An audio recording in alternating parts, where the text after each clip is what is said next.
prepared for this. We're going to play New Game Casual, and this is WPK, so we will be keeping our weapon progress. Alright. So, the reason that time doesn't start until first input is because the Resistance games have a unique feature where they actually, the first load is, I'm going to say, arbitrarily long, because the way the game loads data. So we actually don't time that due to inconsistencies. SSD doesn't help. Nothing seems to help. So we just simplify it by making everyone start on first input. And I will tell you when that is. No worry. Because guess what? We have another cutscene. So originally, Sui was going to run this game on WPR, but due to some scheduling issues, I came in to replace him. So this category is about 10-15 minutes faster, since we have convenient, fully upgraded weapons with us, which is quite nice. The other thing is, if you guys have anything for soft locks, get ready to use them. We might be seeing a lot. So, time is going to start in 3, 2, 1, go. So, first things first, we actually don't even have the ability to run yet. Currently, we're about to go do a tutorial. We're going to learn how to use our gun. We're going to meet people. And get a general idea of what's going on. So, for anyone who's never played a Resistance game, this is actually the third game in the series. The long and short of it is the race of aliens that crash landed at the beginning of the series is now basically taking over the world. There's very few humans left. Most of them are dying, and the world is slowly cooling down. Because the hybrids, which are the Chimeran race, like cold weather, they have abnormally high metabolisms. So they're trying to cool the entire planet using these terraformers, which you will see later, since we'll actually be in one. Kind of spoiler. To change the global temperature of the entire planet. So we are Joseph Capelli. He was one of the characters from the second game. He doesn't quite look the same if you've played Resistance 2. I promise you that. But well, you'll see him a few times. So if you look up Capelli from Resistance 2 and then compare him to this game, you'll see what I mean when I say he's not quite the same person. It's been a couple years. There's actually a book. There's 2 books in this series. One of them details a lot of who these people are and how he got here and what happened. But we've successfully finished the tutorial. The hardest boss in the tutorial is not pushing square to invert your controls, because then you have to do it all again with inverted controls until you change it. Made that mistake plenty of times. Consider yourself warned if you want to start this game. So, a lot of this game is going to be exposition, cutscenes. Some cutscenes we can skip, some we can't. FMVs. And soft locks. I mentioned soft locks earlier. This run will either soft lock... I think my record now is 4 times in a run. And that is because the way Resistance 3 seems to be programmed. I don't know, man. This game hates people playing it fast. Hey, if you play inverted, man, more power to you. You just have to make sure not to push X then to invert it back to normal. But yeah, I think my record is 4. The Super Slim, if you have a Super Slim PS3, is actually worse for soft locks. You can check out the speedrun page for examples of some of the absolute maniacal stuff that's happened. Typically, the Resistance games are very trigger based, so I won't be able to actually do certain actions until I hit triggers, and if you skip those triggers, the game is just straight up not going to progress. So this game is actually pretty, I'm not going to say linear. It's pretty straightforward. There's not going to be a lot of really cool out of bounds in tech, simply because most of them get you out to a place where once you're out there, there's no triggers you can hit to progress the game skipping anything. There will be one later, which we will talk about it about halfway through the run. This is your first hybrid. If you've never seen one, welcome to Resistance. This is a hybrid. You'll be seeing quite a lot of them. This game was made by Insomniac, who made another very popular game series you might all know, Rack or Ratchet and Clank. They have a very unique system of weaponry, and you'll recognize that here as well. Every gun has a primary fire and a secondary fire, as well as the fact that all of my guns are fully upgraded, so they will have a special additional feature as well. This is the Bullseye, typical Chimeran carbine rifle that fires energy rounds. And what its special is that the secondary fire, which is this beam you see here, is actually a tag that shows where all of my bullets will home in on. Okay, controller. It's not actually low, but whatever. So the special ability is that that tag actually scatters and can hit multiple enemies at the same time, which is really, really powerful. We do not want this thing to step on us, by the way. This is a stalker. If it steps on us, it's going to do like 75% of our damage, because it's a jerk like that.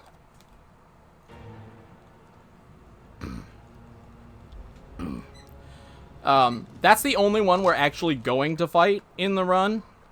The rest of them are all optional if we fight them at all.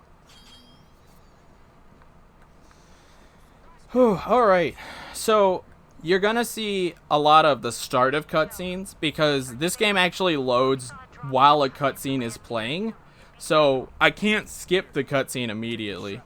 Also, this is Creepy Bobby. He just sits here like that. And you actually cannot open this door, or he won't open this door, until you have swapped grenades. Now, you're actually intended to do a really big fight here, but I'm going to show you something called Know You and not fight anybody. Because, hey, that was a fun fight, wasn't it? Glad we did that. Joe! Thank God it's you. I had to turn off my radio. Death squads everywhere. Storm's coming. Out at the ridge. Ain't like no storm Updated I've to ever seen. 60 views. Come on, Oh, I'll nice. show you. I actually don't have any FFZ, but I appreciate it.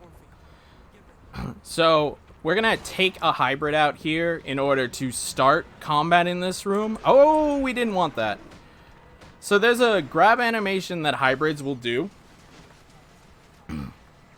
If the hybrids grab you, what's going to happen is exactly what you saw there. It's a small FMV that you just push R3 to get out of. But it does about 3 or 4 ticks of health. If you look in the bottom left, I know my left and right. If you look down there, you'll see a wheel. And that wheel is how much HP I have. So if that ever goes down, the screen will do COD syndrome, and or Call of Duty syndrome. You'll get a little bit of red, but it's not going to be anywhere near as massive as it was in another game on the series, Resistance 2. Oh, cool. Dropships are headed toward town. So, again, this is going to be a long game, full of soft locks and auto scrollers. I really want everyone to understand both of these things are happening, whether I want them to or not. For reference, if I get through this run without a soft lock, this is guaranteed world record, and we're gonna be 20 minutes ahead.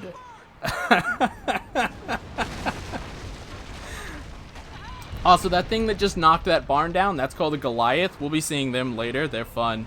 They don't play that big a part in this game, but in the first game, Fall of Man, which I'll be running later, you will see me actually fight one. So now we have one of those triggers we gotta wait for. And then this is gonna be the first actual fight in the game. We're gonna get our next gun, which is called the Auger. So what the Auger does is, well, this cutscene will show you. A gun that shoots through walls? Run disqualified. Aim clipping.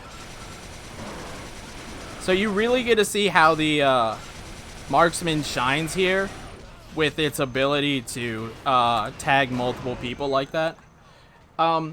That white flash, apologies if anyone has an issue with that. That happens whenever I pick health up. Enemies carry it randomly on the sides. I can't warn you about those in advance. All I can say is if you see a like green vial on the side of an enemy that I'm about to run into, and that wheel on the bottom left isn't full, expect a white flash. So we're going to try to snipe these guys early, and we did not get either of them, which is unfortunate. And then at this point, it's going to be fights. It's just expect running and fighting intermittently. This is just a small fight, not really any big tech. This is meant to be your tutorial on how to use the Auger, but we know how to use the Auger. So anyone who saw that, there was a bit of wood that actually deloaded there. That deloading wood was the game saying, you've successfully finished the trigger to progress the level. There'll be some points where the level's not even loaded. I'll point that out later when we see that. For instance, if you're on a Super Slim, this house won't be here if you're playing this game fast. And when I mean not here, it's literally not here. It's just gone. It didn't load in, and it's impossible to beat the game. So 11 minutes in is your first chance to just permanently screw yourself out of beating this game. Alright, so we're at our first actual fight. This is the mill. The goal is to clear out all of the enemies in a couple waves here. First ground wave, and then a dropship will come in, and then some enemies will spawn magically into the mill. So I just need to make sure that we take them all out as semi-efficiently as possible here. You'll notice that the Auger is firing 3 bullets. Usually it only fires 1, but again, I have that unique extra flare. Or not flare, unique extra ability from using it so much, which makes it quite good. I've actually never played it on a FAT. It might run well on a FAT. I do know that SSDs do not benefit this game. Because the way the game loads data, an SSD actually provides 0 benefit, like, at all, period.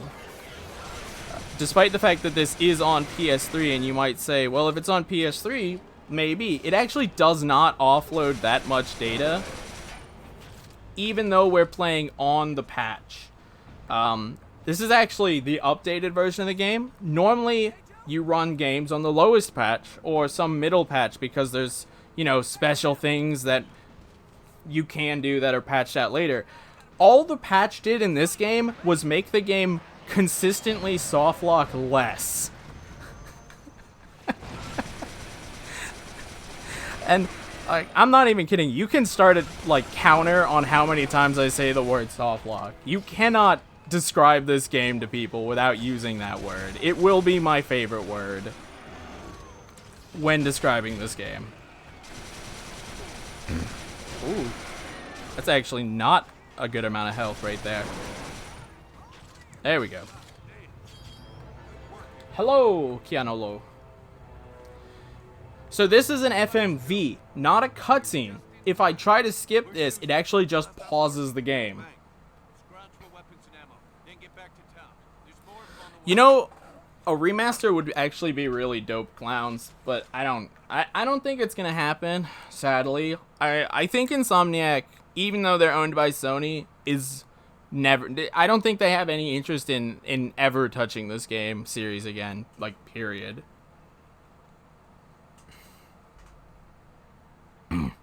Alright, so we're on to mission 4. There are 20 missions in this game, just so you have a frame of reference. So this is Capelli. Anyone who looked up Capelli from Resistance 2, this is Resistance 3 Capelli, and now you know what you're comparing against. You let me know how much you think. You know, Blue Point actually probably would do a good job at it. I was just playing Metal Gear Solid 2, the Blue Point remake, before coming here. So I think Blue Point would do a great job at this game. It would be interesting to see if they put like a collection, like all 3 games or something together.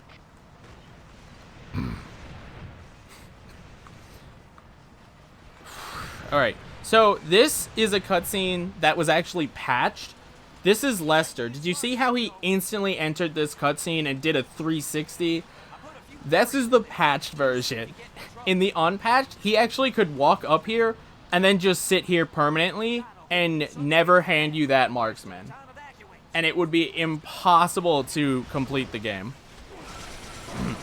So thankfully they patched that and made it feasible. They can leave R2 off. R2's not that bad. It ain't my favorite. Oh, another thing I can talk about is you'll notice that I have above, or on the bottom right, there are ammo counters. All those ammos, they're my primary, my secondary, and then a visual indicator to say, hey, you have, you know, this many bullets out of that total bullets. But above that are grenades. And there are a couple types of grenades in this game. Hedgehogs are the thing that I just threw here. That is actually triggered by proximity. It is a stability train wreck. Hedgehogs are triggered by proximity. I'll try to show you that one go off like that. There's Molotovs, fragmentation grenades. You'll maybe see a Molotov, but they're not that good. I've already used a fragmentation grenade. They're just, you know, basic explosion. That's what they do. EMP grenades, you saw me use one in the tutorial. They're only useful for taking out augers shields and stalker shields. So you're not going to see me throw them very much either. So this is a new enemy, long legs. Basically normal hybrids, but they have they have thick legs. They have much thick. And they will take full advantage of that. Thankfully, their legs are highly explosive. So when they die, everything explodes. You'll also notice me bringing the weapon wheel up consistently. So this game has 2 options. You can either use pause on the weapon wheel, which is safer but slower, or you can do unpause. And I have unpause, which means that real time is going on. So I can die while changing weapons, but it's also faster. That door I just ran through there is actually open during that entire fight. Problem with that door being open the entire fight is you might think, oh, I'll just pass through that door. If you pass through that door before you get the objective trigger, the game says, oh, you skipped an objective. Soft lock. And you can no longer progress. Even though they never shut the door for being able to continue, they never shut the door that is mandatory to go through later. And you have to wait until that trigger shows up, or you can't go through that safely. Where is this last enemy? There he is.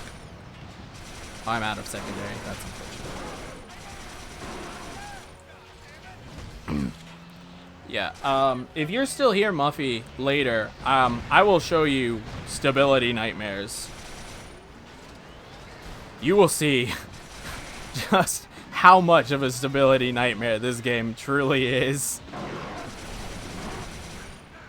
Alright, so we actually want to continue picking up ammo for the bullseye because we're gonna meet a new enemy coming up after this named a brawler, and that enemy, it's actually important that we have a lot of bullseye because bullseye is gonna be the fastest way to kill him with the way the tag system works.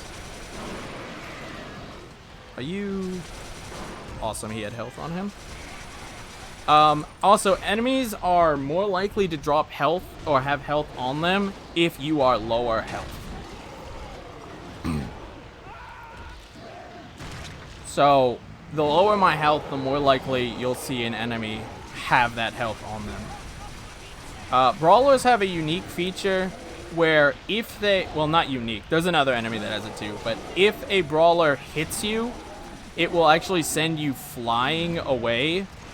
And if it sends you flying, you have to push X rapidly to get up. Hopefully we never see that. There are a couple brawlers in the game that we will be fighting. You can't skip any. So I think that's technically 4, but one of them's unique, and you'll see what I mean when we get there. But yeah, that is women and children first. That was the brawler. We are now moving into brace yourself, hold the edge of your seats. This is gonna knock you onto the floor. Level 5, Wrightsburg, an 18-minute long auto scroller. Woo! Okay, seriously, there is actually tech to this level. It's not just gonna be 18 minutes of sitting there. I will point out the interesting things we can do in this level to make it go faster. But this is a character, this is Malikov. You haven't seen him yet, but he was really, really important in the second game. So now he's old, and he wants you to save the world. He's gonna tell you everything, but health, ammo.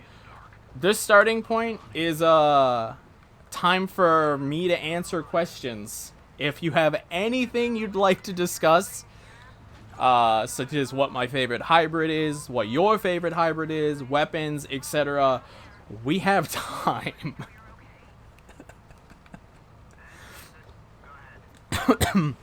While I wait for anyone to potentially ask anything, we are going to be getting the Rossmore here. And the Rossmore is, we're going to get a tutorial for it. It's going to tell me how that works. Basically, I have it upgraded so it will shoot fire, phosphorescent rounds. You'll be seeing a lot of that. It's the best gun in the game for the speedrun. And its secondary is a giant explosive. That marksman, I never explained it. What the marksman does is it fires a triple burst, and its secondary is actually this little mini turret. You can have 2 of these turrets up at a time, and it will absolutely decimate anything. How do I feel about video games? I really enjoy video games, actually, believe it or not. Surprise, surprise. I've played video games my whole life, so Oh, not my whole life. I think since I was 5, my first game was Crash Bandicoot on the PlayStation 1. So I absolutely loved them.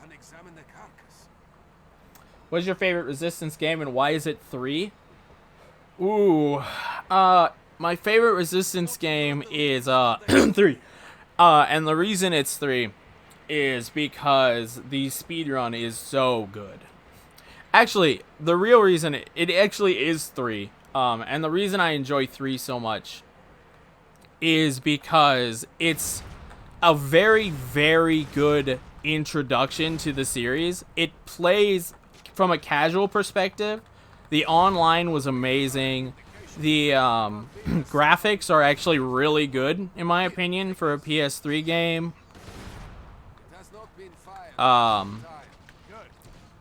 The story is well written. Weapons are good. It's not exceedingly long, but it's a good length for a casual play.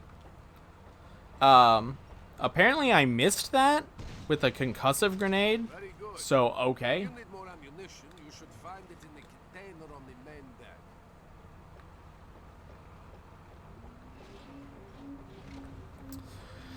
So yeah, this is a shotgun. You're gonna love it. Love it, love it. Oh yeah, I highly recommend everyone play this game fast. If you own Resistance 3 and a PlayStation 3, put it in, play it fast. Just have some fun, play it fast, and see how long you go before you stop logging. If you beat the game, congrats. Submit it to the leaderboard. We always need more runners for games like this. In fact, submit any Resistance game. They're all appreciated. I am actually not wearing socks at the moment. If I was, they would be white. So, Malikov just spoke about it. I actually just destroyed a couple pieces of ice. If you don't destroy those, this boat actually gets stuck on the ice, and you get a short interactive scene where you have to wait for the ice to... You have to break the ice and then wait for Malikov to start the boat again. Hopefully we don't see that. If we do see that, feel free to mock me in chat. I give you permission. WPK stands for Weapon Progress Cap. See how all of these say level 3? Level 3 means that my weapon is max level. WPR is the other category, and what WPR it means is that they will start at level 1. So the routing is a little different. Hello? Is anyone there? Alright, so we're gonna meet a new enemy. It's new to this game, or it's new only if you've never played Resistance 2.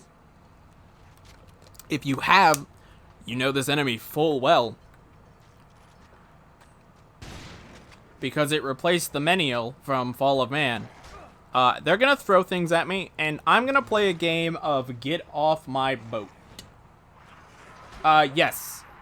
K stands for Kept, and R stands for Reset.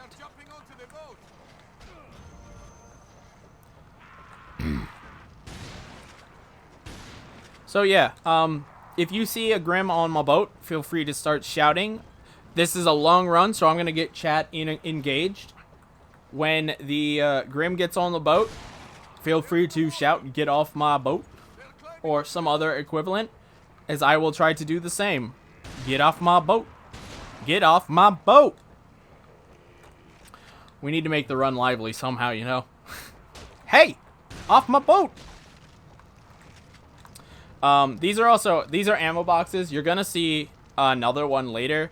Basically, I can fill everything except grenades up to max. If it says ammo full, I didn't get anything, but if it says ammo refilled, then I gained some ammo in something. This whole wheel will eventually... That guy had a ticket? Ooh. Oh, that was awkward. Oh, man. Indiscriminate. I am indiscriminate. Someone hold me back. I can't stop it. Get off my darn boat. He took my boat. He's on my boat. Okay, so we're coming up on some more ice. You'll see it once we take this turn. But unlike the last set of ice, which I destroyed fairly quickly once it came into view. Apologies for coughing there. I will try to turn away from the mic next time. Unlike the last set of ice, which I shot very early, this set of ice, which I will show you, up there, there's 3 icicles. If I break all 3 of them before Malikov here specifically says more ice up ahead, I will try to ram through. What's going to happen is I'm going to break the ice. The ice will visually be gone, but the game won't actually register the ice as having no hitbox. So the boat gets stuck on an invisible hitbox here. And we have to wait about... You know what? Guess what? It's happening. Wow. Every time I run this game, something new happens. And today, the ice trapped us even after he said, I will ram through it. Now we wait for him to unstick the invisible ice from his boat.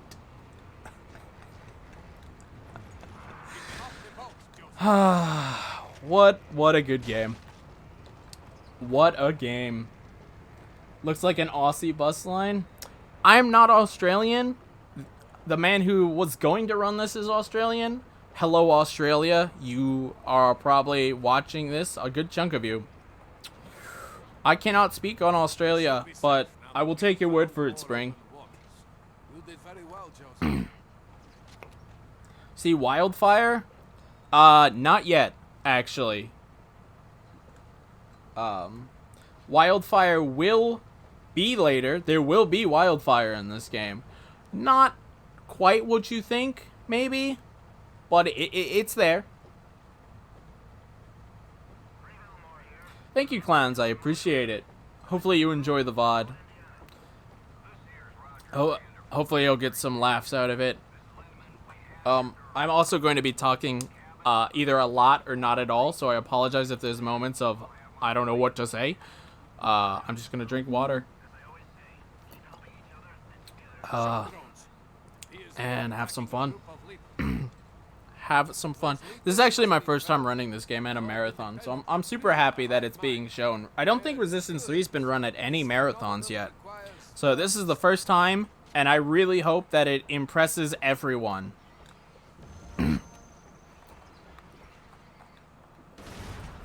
So, that enemy right there, we're about to get a cutscene that introduces that enemy here. They're called shock drones, and this game's intent is for the shock drones to cause the boat to stall because electricity fried the engine. But as you just saw, my marksman turrets were a bit OP, and they just utterly decimated the shock drones. So now we have to wait for the second set of shock drones. And I found this out today in a practice run. If you destroy these shock drones too fast, the boat actually stays stalled.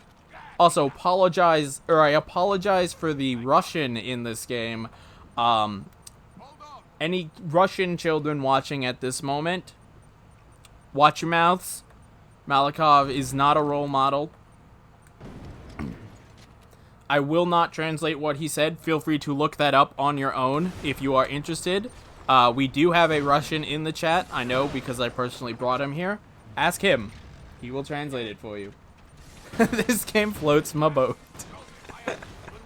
What a good opinion on this game. Alright, so we finished the shock drones that will stall the boat. Thankfully, we didn't get the weird stall issue. We got the ice one, so I guess we're tit for tat there.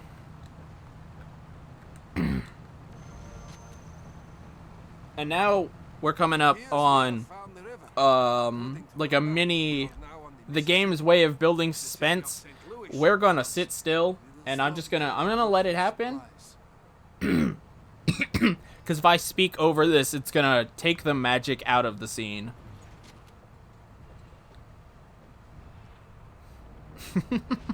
Icarus, please. Oh, look, ahead of us. Goliath. It is coming this way. We have no choice.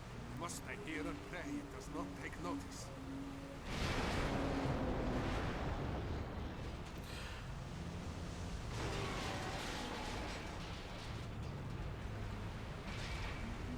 We all do, belligerent. We all do.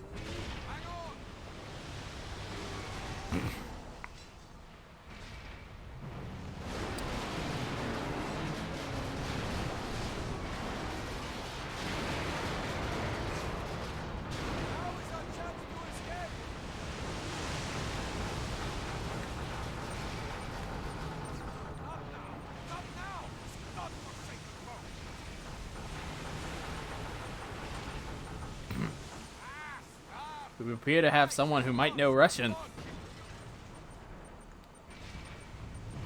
Alright. So, now we've been seen by the Goliath. Uh-oh. Somehow it didn't see us until now. So, this has turned into a chase sequence. I bet you did not know that your 18-minute auto-scroller on a boat could turn into a chase sequence. But it keeps ratcheting it up.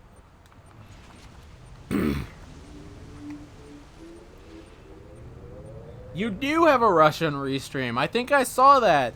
I am sorry, everyone in Russia.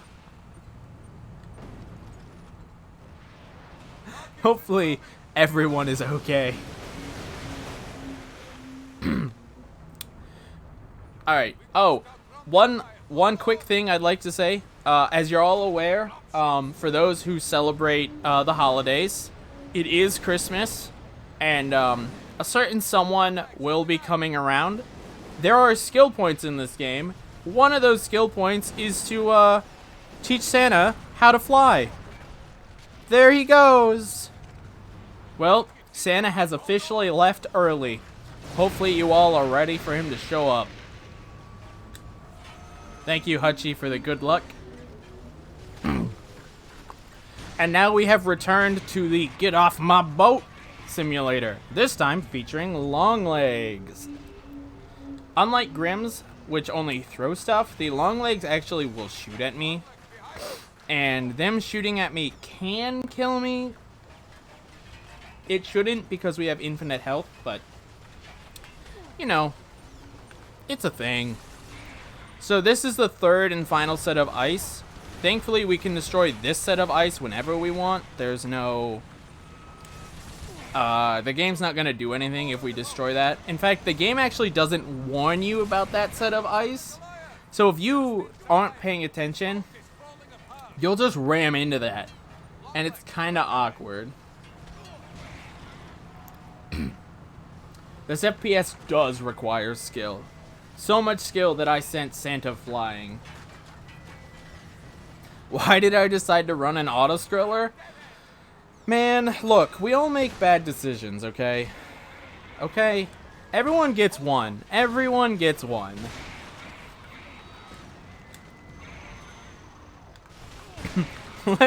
Let me have this one as mine. I'm already losing my voice. Oh god. It's gonna be a long night.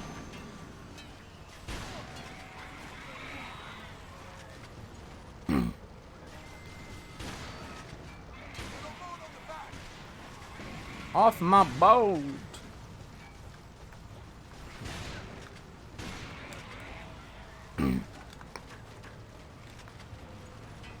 So, yep. Boat. Boat. Boaty McBoat. More of them, straight ahead. Alright, final stretch.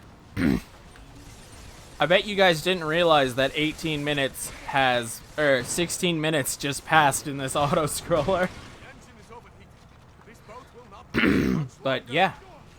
yeah, this is it. Final stretch. We're coming up on the end now. The game is gonna freak you out with something that you'll have to play casually to experience the full thing for. But suffice to say, you will see it. Auto-scrollers are the pinnacle. In fact, spoiler alert, auto-scrollers aren't just... They're so much the pinnacle. Excellent. This game has a second one.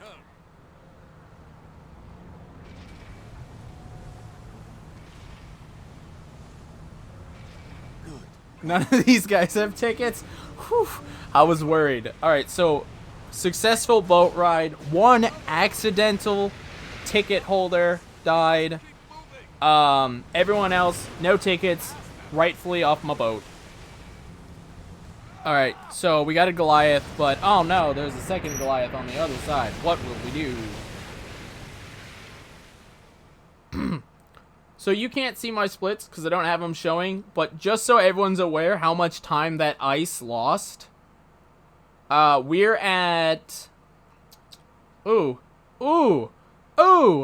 Getting stuck on that ice lost an entire minute. Fun game, man. You hope it's an even smaller boat? You'll see. You'll see what it is. You can't contain your excitement? Awesome. Glad you made it, Hutchie. Alright, so our boat got wrecked. All this for that boat explosion? Yes. Sadly, all of that was to see Michael Bay's little flair into this game. Don't worry, the other auto-scroller also has explosions. Safe place to rest. Must find a way.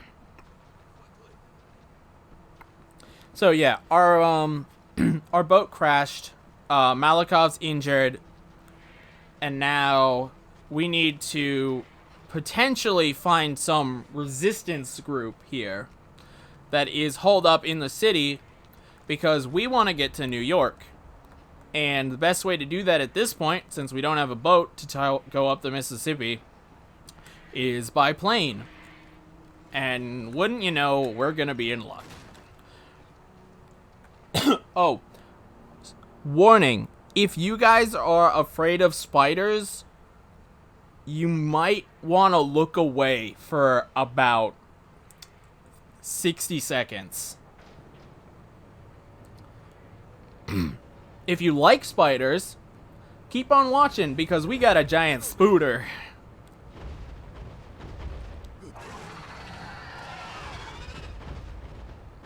Alright, spooter is gone. Everyone is safe.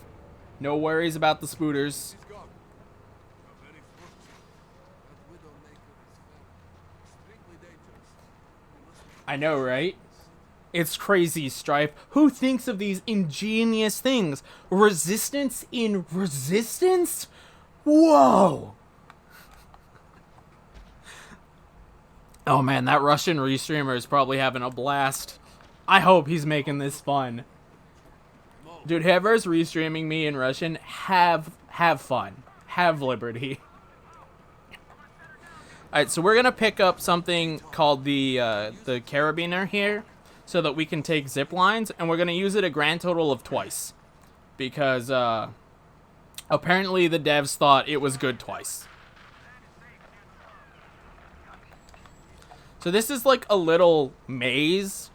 If you don't know the way to go, you'll probably get lost, just like I just did. I took a wrong turn there. But if you do know the way to go, you'll probably get lost, just like I did right there.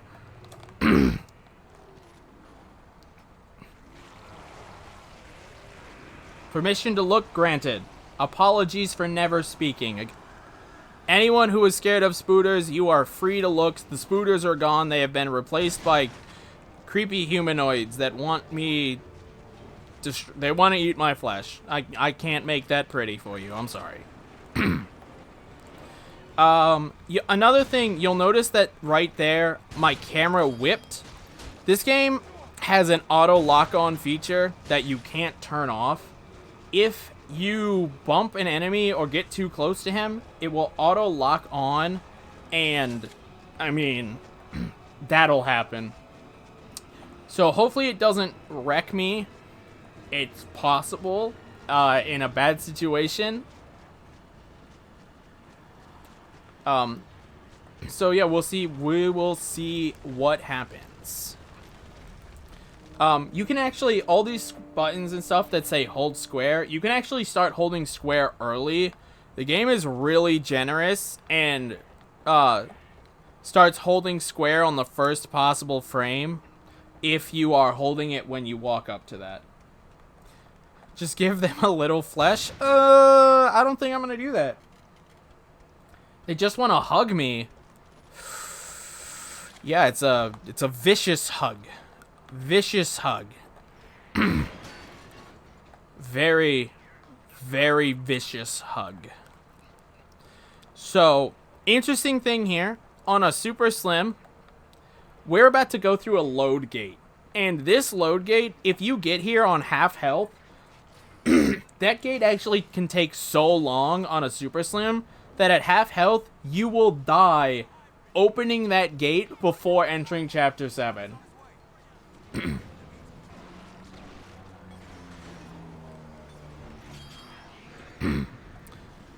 So this is our second and final zip line.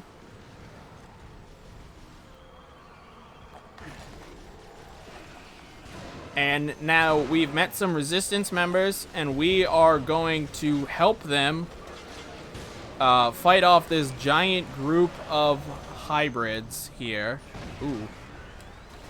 I don't actually take damage when I fall like that, but it does do a landing animation. Alright. If we get through this without soft locking, I will explain the 2 soft locks that can occur in this room.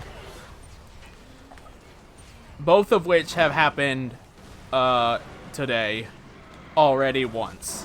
So here's hoping that if it happens once today, it doesn't happen again.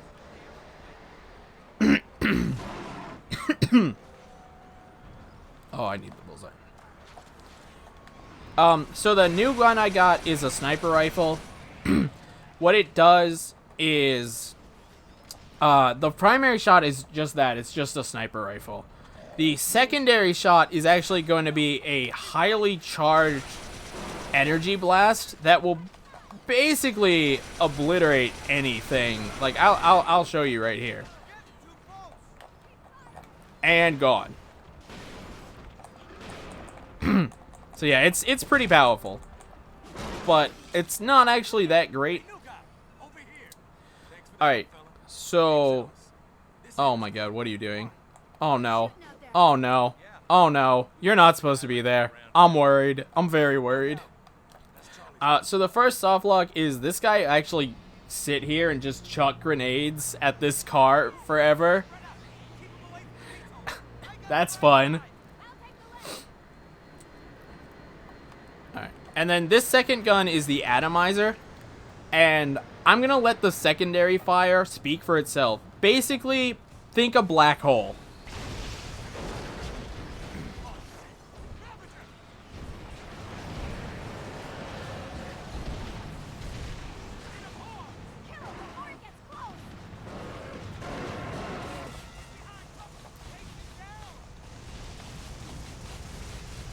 So this enemy is a Ravager. The way Ravengers work is they're big guys with big guns, and they're really, really annoying. You don't fight too many of them, thankfully, but when you do, insert Old Spice commercial motto. I don't always fight Ravengers, but when I do it with an atomizer.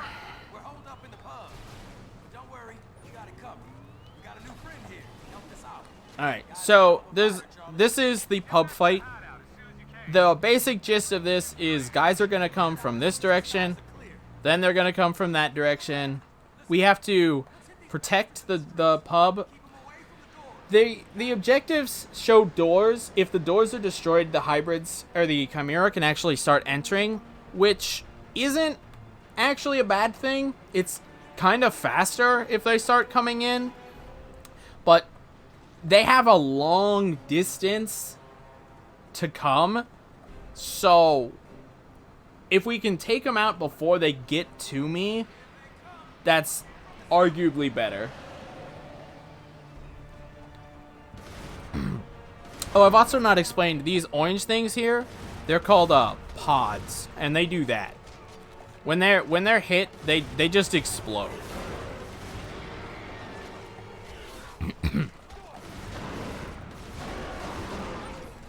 Throw out a little marksman turret and have some sniping fun here. So funny. It might be, but we're in St. Louis. Everyone in St. Louis consider moving to England. You might fit in there.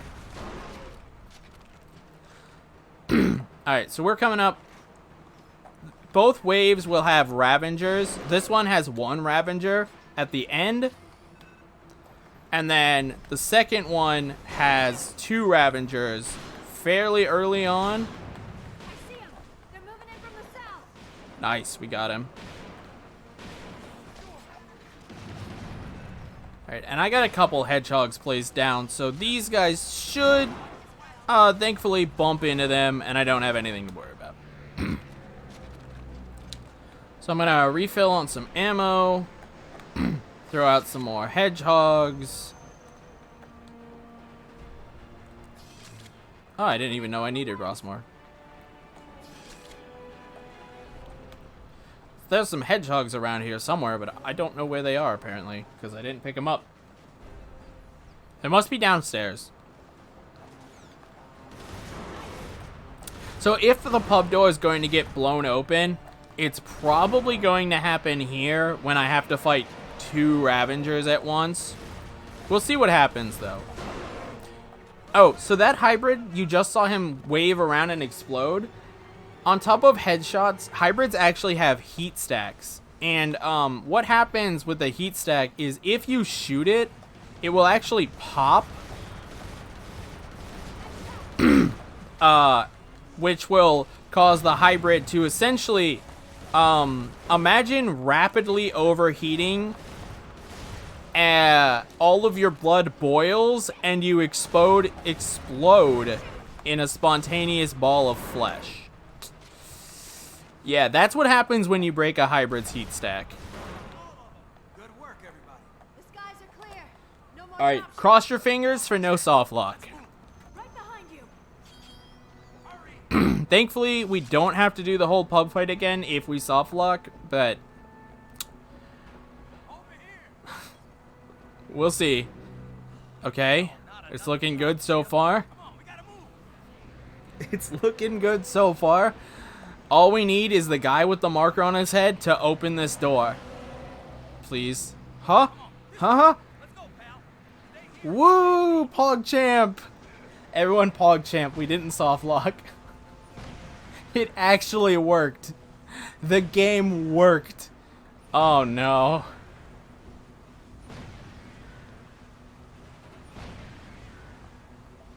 Oh no. Never mind. Oh! Good programming! We made it! We made it! Doesn't mean I can't pay him a compliment. That went from Pog to Monka to Pog really quick. This game will play with your emotions. I appreciate the Pog champs.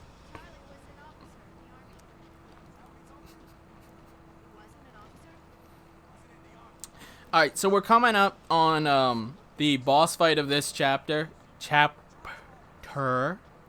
Sorry, it's like 4 a.m. Speak is hard.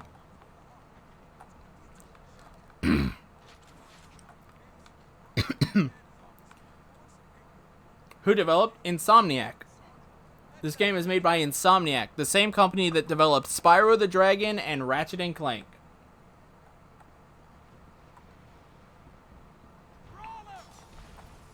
Oh, look, it's our old friend, the Brawler. He has returned.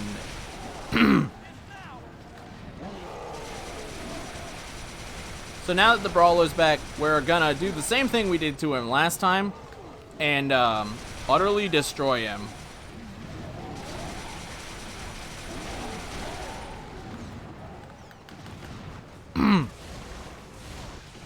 And then we're gonna get rushed by hybrids, but we have an atomizer, so these hybrids are not... Oh, there's the black hole in effect. I thought we were goners.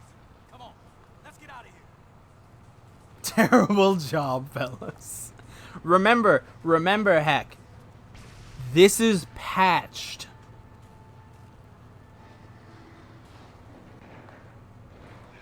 The game was released worse than this. You need to remember that.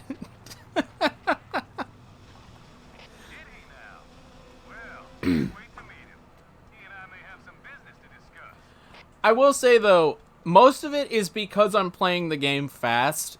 I think what they did is the way they decided to make the game...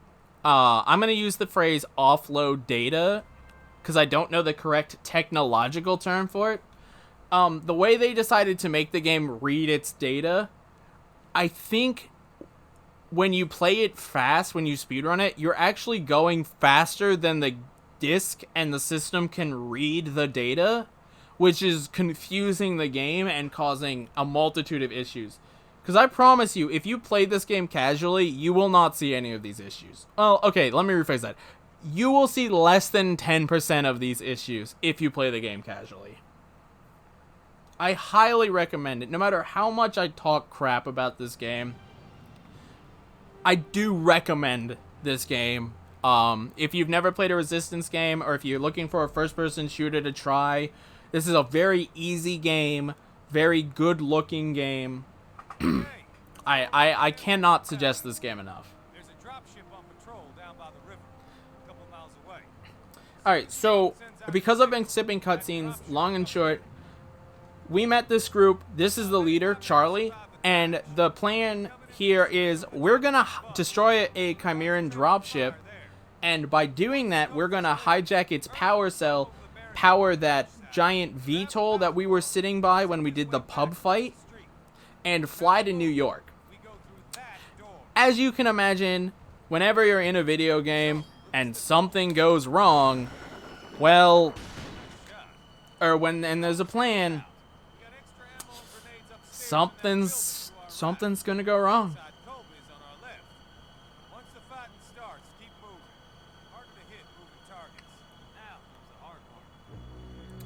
And yeah.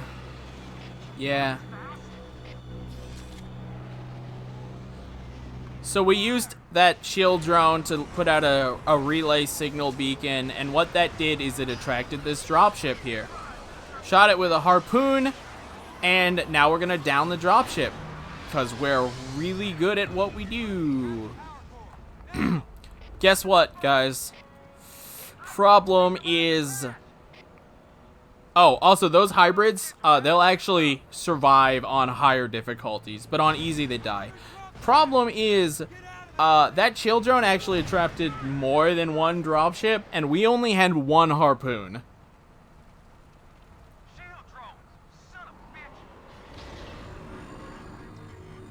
So now we're introduced to this new enemy. The new enemy is called shield drones. They are extremely obnoxious.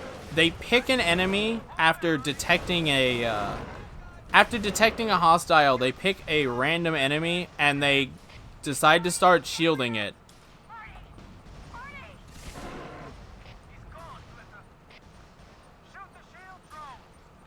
So hopefully, that was a really good fight because we didn't get a bunch of shield drones wrecking us. Alright, so here you can truly see the black hole, and hello! Hello, Mr. Shasta. Thank you for the raid to Shots Fired. Welcome everyone to Resistance 3. I'm Sergeant Silent.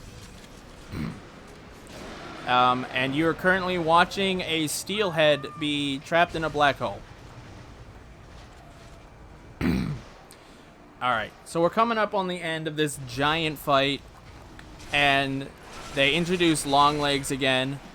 Longlegs are going to be a reoccurring enemy, so much so that we're going to see a second variant later. But for now, all we have to do is not die. I don't actually know if the trigger for this is time-based or if it's number of enemies killed based. But either way, we're going to kill enemies and we're not going to die.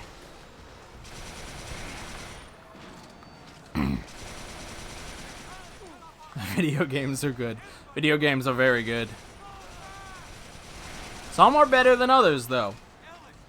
Let's, I think we can agree on that. Some video games are better than others. Okay.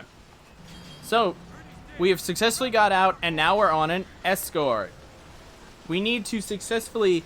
For once, we are being escorted. When is the spider? Very soon. If you are worried about spiders, the spider will be returning very soon. And this time it's going to be a little longer than 60 seconds. So to anyone wondering, why don't I just run ahead of Charlie? Why am I sitting here? There's two reasons why. First off, if you run ahead, the game is scripted to basically kill you instantly. And the second reason is because, and I bet you can take a wild guess, if I run ahead of Charlie and the game doesn't kill me instantly, I'm gonna get soft locked.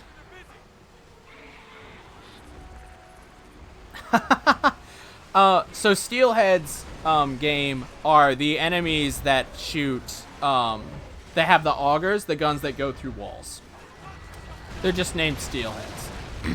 Also, Spooter's back. All Widowmakers are also female. That is actually canon in the game. If you would like to refer to it as a her, she accepts that. I know it's 2019, but I mean, game says it, so it's known. So there's a big soft lock here.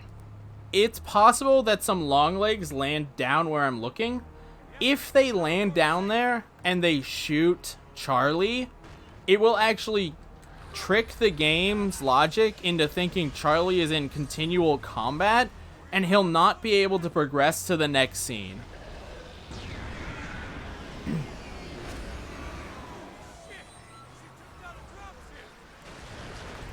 Alright. If you go before that dropship falls, guess what happens? I'll leave it at that.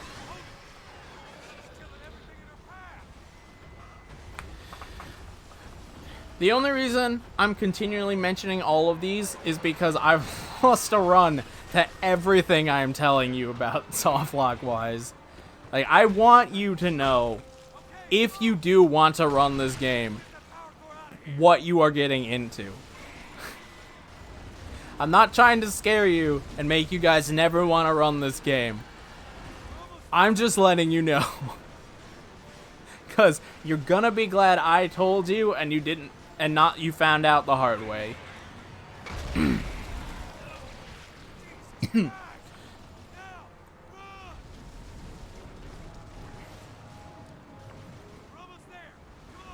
Alright.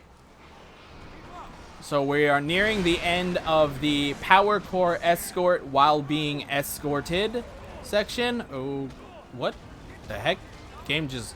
Okay, that was my bad. That wasn't the game. That was me. Please don't die, because I made that mistake. Awesome.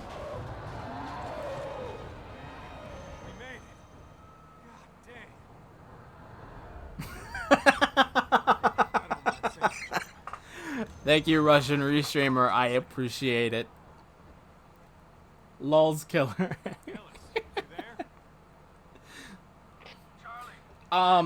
So Resistance 3 does actually run on RPCS 3 or whatever.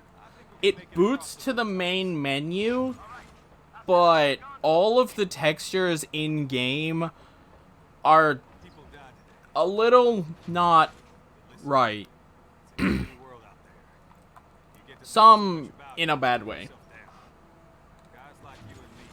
I do not suggest you attempt to emulate Resistance 3 on RCPS3, but have at it. I support you fully. Yep, so as Charlie just said, it's now his turn. He escorted us, and now here is my turn to escort Charlie. Also, I'd like to point out, since we're waiting, that everyone here sees these are 6-packs, right? Right? Watch how much my Molotovs go up. Oh, man. Those 6-packs gave me one whole Molotov each, guys. Would you even be able to tell? GG, dude. GG. Wrecked. See that gondola moving up toward that flag? That's all out of here. All right. Shock drones. Hello. So, we do actually have to protect Charlie here. If we don't, sad days.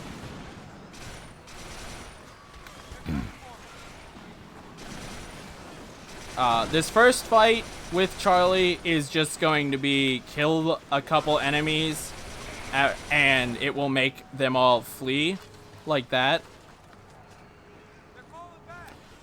Then it's a short escort, and I'm pretty certain I figured out we're coming up on a soft lock here, but the way I think this works is if you go too far ahead of Charlie, as you can see, who is lagging quite far behind, the game gets confused and skips one of his mandatory triggers to progress the level, and you kind of just stop progressing the level.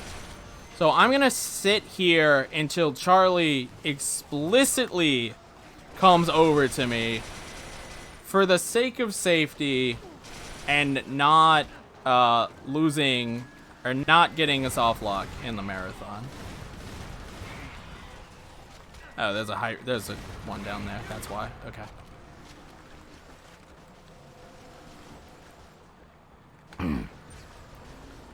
So I actually need to be careful and make sure that I have 3 bullseye tags.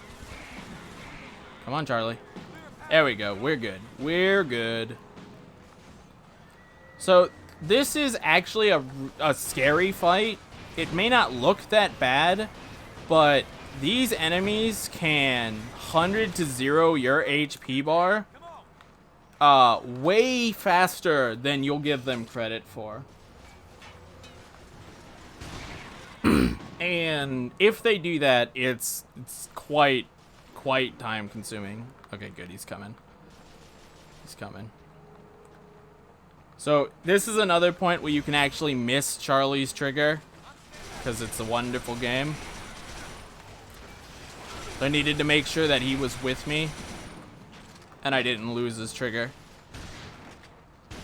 Oh, I'm not gonna hit that. Oh, there we go, okay. Alright. Spooter time. Not gonna be able to avoid it this time, sadly. Am I playing, Calendo? I am on a actual PlayStation 3. 100 to 0 is new soft lock. No, please. Fonz, this game does not need more soft locks. Please no. Please no, Fonz.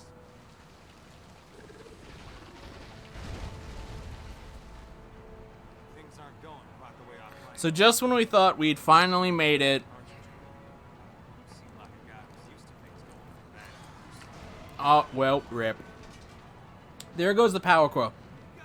But as we all know, Joe is a hero, and heroes have legs of steel. because Joe is perfectly fine. I'll go get help. I'm coming back for you, Joe. Spooter time. Insert disc. Probably, Fonz. Probably. So, Widowmakers, the way to fight them, in this game, they actually have weak spots. Those red things you see on her head. There's 2 weak spots on her heads. On her abdomen, there's another 2 weak spots. And you might look at this and say, huh, there's a weak spot on her left and a weak spot on her right. The bullseye tag system is gonna be a little interesting. You'll see what I mean when I do it. It's probably gonna hit them both because this is a good game.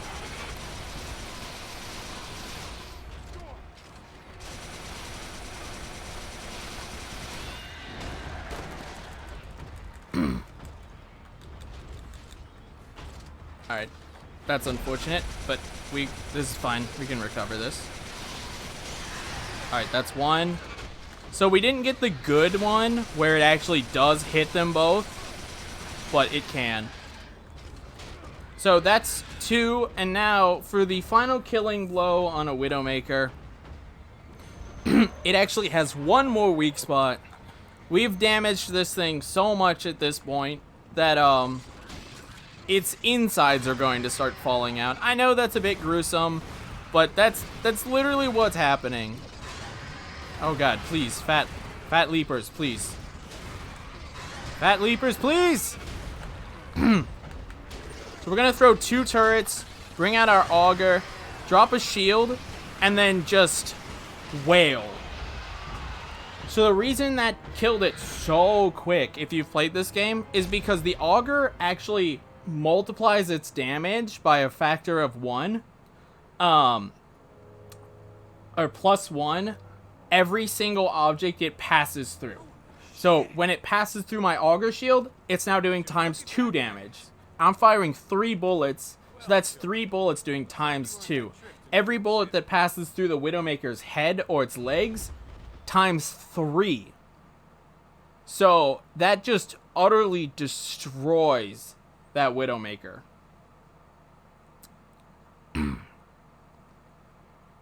Sadly, it's not as effective on the first and second part, because the 2 hitboxes are independent, and the bullseye hits both of them at the same time. Alright, so we're coming up on the halfway point of the run after this mission. And, well, I'm getting ahead of myself. I'll talk about it later when we get there. So, for this mission, basically, we were on our way to New York, and a bunch of hybrids started shooting us, and a dropship started chasing us. So, Joe, being the kind hero he is, told Charlie and his gang, go home, you don't need to endanger yourself, you've done enough getting me from St. Louis to Pennsylvania. And he jumps out, because Joe loves to jump out of objects that are very high in the sky. So now this dropship is putting out Deadeye snipers to find us and annihilate us, if possible. Because at this point, the Chimeras are well aware of what we're trying to do, and they don't want us doing it. And it just so happens there's a village out here. Well, there's a community out here. But we'll get there. Oh, that hybrid lived. Alright, so this can be a really long load for absolutely no reason. Let's see what happens.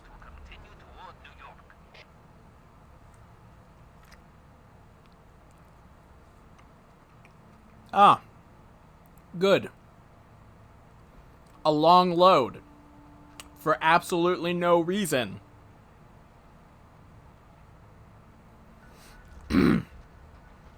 Fun. Now we're running through some mine shafts. Oh, I just got meleeed. Running through more fields.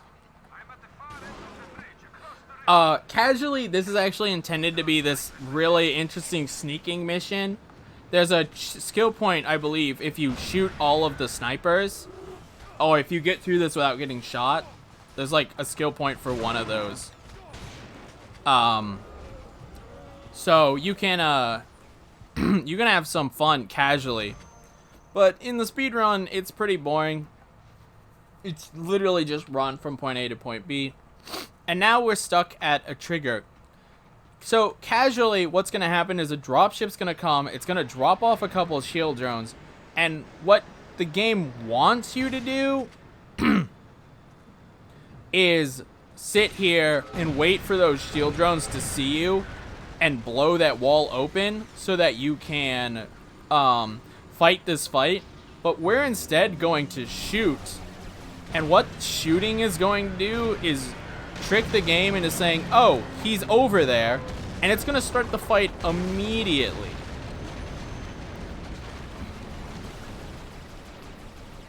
Alright, so I promised there'd be a wildfire, and we now have our wildfire. It is this beautiful thing, quite the rocket launcher. So this is the dropship fight. The reason I'm hiding right now is because there's actually 2 dropships here. We only care about the one that's the only one we care about. The other one is actually impossible to kill. So dropship takes 8 rockets, where we have to be continually cautious of a few things. First, the dropship is shooting us. Hybrids are continually going to be running up to us. They will grab us, so we have to know what our health is at all times. The bridge is going to be continually getting damaged. And every time it gets damaged, more and more holes open up. And we have to be careful not to fall to our death. Because if we fall to our death, then we have to restart this whole fight. So while he's over there, he was actually dropping troops off. He is completely immune to damage while dropping soldiers off. So that's why I took that shot, but I shouldn't have. There was no point in doing it. Now I'm gonna go get some hell. Oh my god. I'm good. I lived. I lived. Thank you, health. Whew. So, yeah, that's basically it. Survive. There is also some health down below, but if I go down below right now, there is a lot down there, in terms of giant pits. Actually, I need help, so I will go and show you, because he's dropping people off. So if you're fighting him, say, down here, all of these open pits you'll just fall. There's not, like, safety barriers or anything here to make sure you don't fall to your death. This was not a nice fight if you're not paying attention to where you are and what you're doing. Alright, I think one more and we'll be good. Also, what's up, Snake? Welcome. Yeah, there we go. Okay, so if you have to go to the bathroom, if you want, this is on a slim PS3. This cutscene we're about to watch is unskippable. So, we're also at the halfway point of the run. So, anyone who wants to make a sandwich, go to the restroom, you have like a minute to do so. I'll be right back myself. I knew y'all'd be coming soon. Saw you fighting on the bridge back there. You're the one we've been praying for. Come on inside.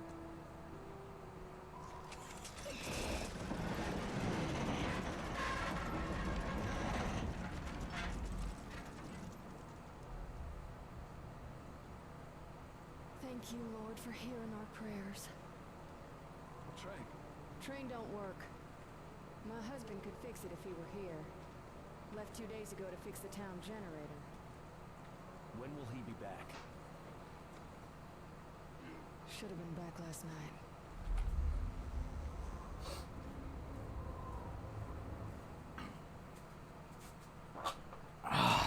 And we're back. So to clarify, the Super Slim actually loads the game fast enough that you're able to skip that cutscene. But the normal Slim PS3 that I'm playing on can't load the game fast enough, and we have to watch that cutscene. I have no idea why that's how that works. But it is, and it's a great time. It's a great bathroom break. Tell me more. You're halfway through the run, an hour and 20 minutes in. Satan himself. It's infected most of the town. It is welcome. Trust me, We built it is walls to welcome. keep 'em out, but they just break through. Jonathan tells us all this is Where's God's our way of residential fireman? So, Tom Riley is actually in Burning Skies, heck. we fight, Apologies. pray. I'll be sure to run Burning Skies next time on my PlayStation Vita, and you will see how terrible that game is. Why don't you just Leave. No, sir. I'm glad you made it, This is Snake. our I'm land, glad you given made to it. us by God.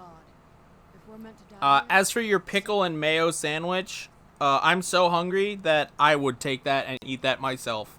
So, sorry you won't be getting it. a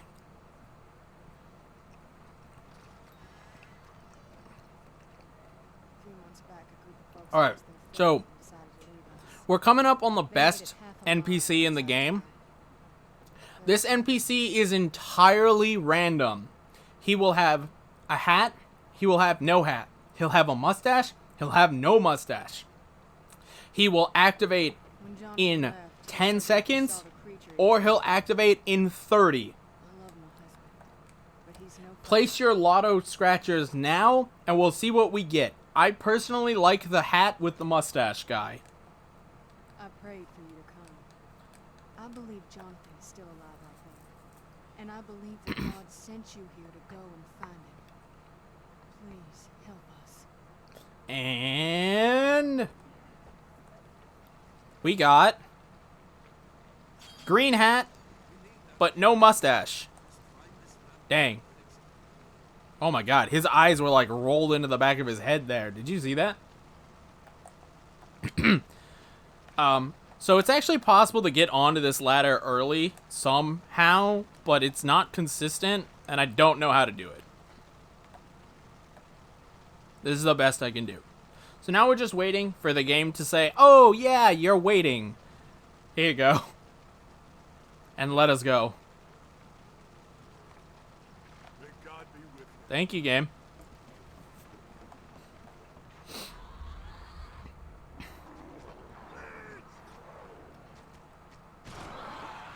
So this is a leech. Basically it's a Grim, but it explodes. This is also the only out of bounds in the game. This out of bounds, due to the way this game loads, this out of bounds actually does not work on a Super Slim very well. It saves about 50 seconds and skips 2 loading gates, so it's actually pretty massive. And I know earlier I said, but loading gates, if you skip them, it messes the game up. For some reason, this out of bounds actually behaves well when you skip it. So we're gonna hopefully get first try. Let's see if we get good first tries here. Awesome, first try out of bounds, easy every time. So yeah, that's how out of bounds. That's how that out of bounds works. Most of them, you actually have to clip out of bounds, but that one you can just hop out of bounds. Now, because we did that, this area is actually not loaded. So we're gonna walk over here, brush against a church, and that church, by brushing against it, we're going to hit a load trigger and cause the church to load in while brushing against it.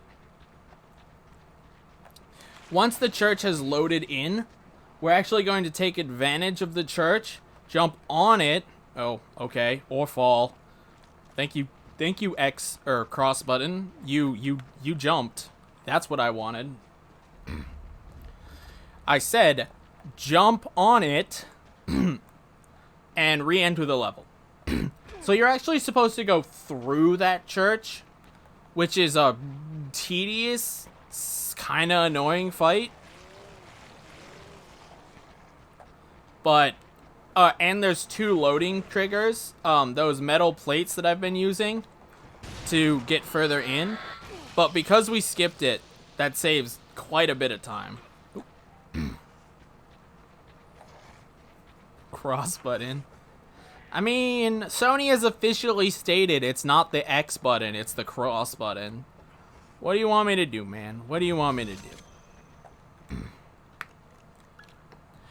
So that was our one and only out of bounds that we'll be doing in the speedrun. There are plenty of out of bounds in this game. If you would like to look them up, just search Resistance 3 out of bounds, and you'll find some stuff. I probably won't be showing any, but again, shameless plug, feel free to join the Resistance Discord. You can find it on speedrun.com. And we can talk about out of bounds in this game all day. All day, every day. We can also talk about out of bounds in the first game, and the second game, and the fourth game, and the fifth game. Actually, I don't know anything about the fourth game. Retribution is a topic for another day. We're going to try to get a snipe here. Ooh, good snipe, good snipe, good snipe, good snipe. So the game intends you to use something called the cryo gun here. But, hot take. Thanks be to God. No. I thought we were dead men for sure. This is the cryo gun. And, it's bad. It shoots a stream of ice. And then when an enemy is crystallized, I ain't going back till it's dead. you use the secondary fire and you explode them. This coal processing plant's in Pennsylvania.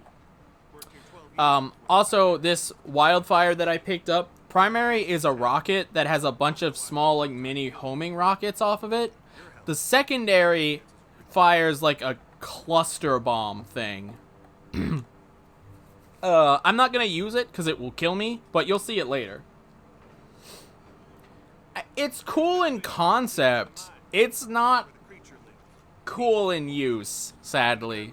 Actually, let me rephrase that. It's literally only cool in use. Hey, I still get 2 more weapons. I won't spoil what those last 2 weapons are, but trust me, the last 2 weapons are the best 2 weapons. If you ignore the shotgun. Looks like the relay fuses went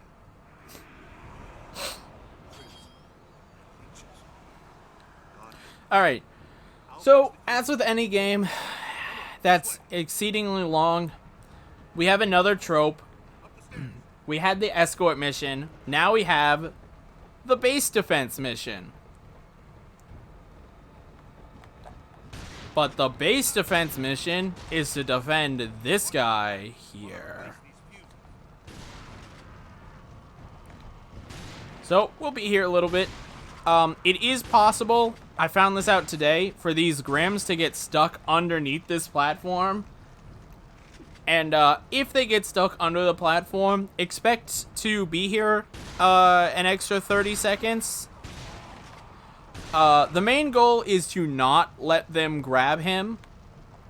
If they grab him, he does this grab animation that is slow and takes him away from the animation that he is currently doing.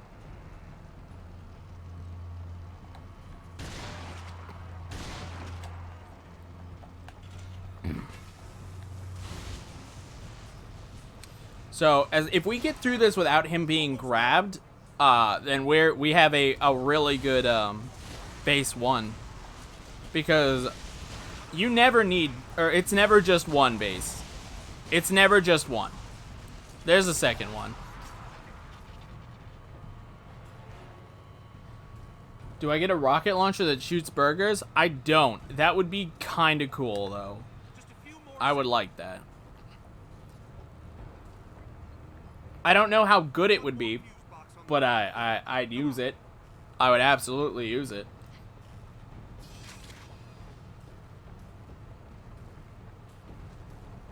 So we're gonna try to get out of bounds for funsies really quick. Nope, nope, okay, nope, didn't get out of bounds for funsies. We almost got soft locked.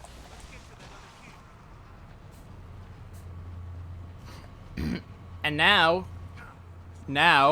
base defense 2, guys.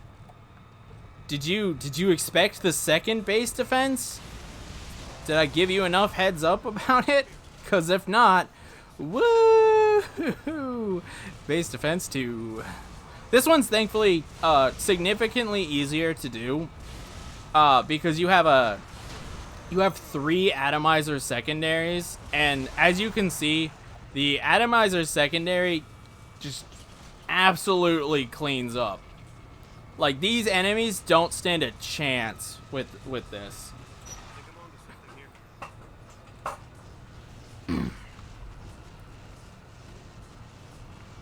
So yeah, we're just gonna oh, it ran out.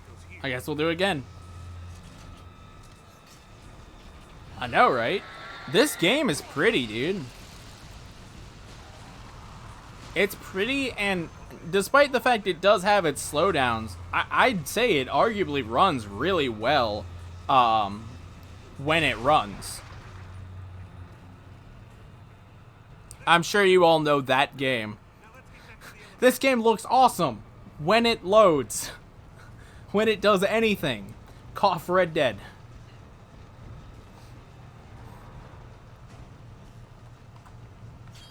Oh, I don't have shotgun. Alright. So we are moving... Why did I just roll my R like that? What? We are moving down below to the mines.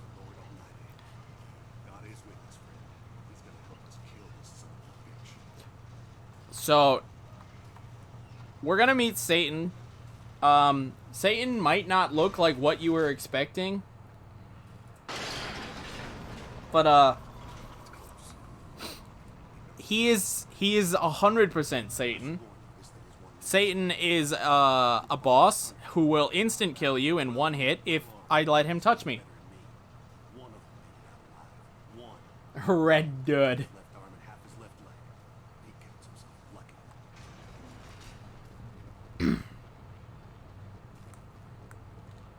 So this is a new strat that was actually found today. It's not going to look like much. But what I'm going to do is I'm going to grab this acetylene canister. I'm not going to get close enough because I'm bad. I'm going to grab that acetylene canister, blow that door, and now you're intended to go that way and grab another one from a different side path. But we're actually going to grab this again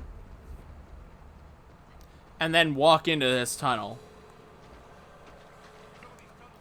And that saves me having to go over to the right for a small side path through some enemies and opening a door. It's like, I don't know, probably 2-3 seconds faster. It hasn't been timed. Like, it's literally brand new, discovered today by Sui7, the guy who was supposed to run this. Yo, what's up, Wolfenstein? Thanks for the good luck. So this is Satan. The gimmick of Satan is shoot it in the face. I'm not kidding. That is actually the gimmick of Satan. If you shoot it in the face, what Satan does is it decides to flee in anger, fear, terror. I don't know, man. But it flees if you shoot it in the face.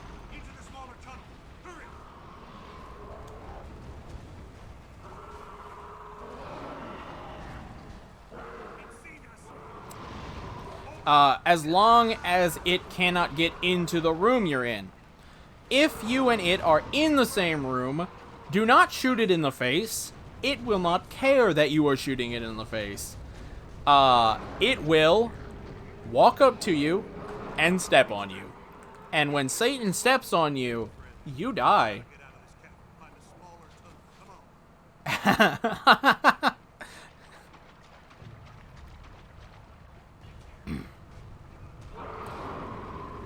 I know, right? I need an acetylene tank to blast that out. Whoa, game. Okay. Safe. For now. Come on, this Alright, way. so this is our second encounter with Satan. We actually didn't lose any time getting wrapped around like that because we need a scripted event here of, where did that acetylene tank go? Alright, guess I'll just go grab another one. We need this scripted event to happen of, Jonathan being grabbed. And now we can shoot Satan in the face again. Throw in a acetylene tank so it bites it, and we're gonna shoot it. And Satan doesn't like that. Satan didn't like that, so it's gonna run away. Okay, pay close attention. White. Leave me here. You have to find me. That white, You have to kill me. that white is the scariest thing in this game. If you ever see that white, that is a chunk that has not loaded yet. If you enter a unloaded chunk, the chunk may load and you will be soft locked. So don't enter unloaded chunks is the moral of this story. That is the main problem with the Super Slam. Unloaded chunks.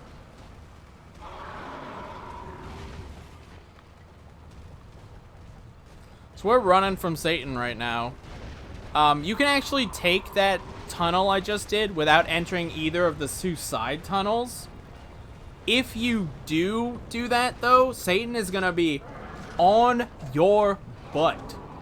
And if you mess up and Satan touches you, you die.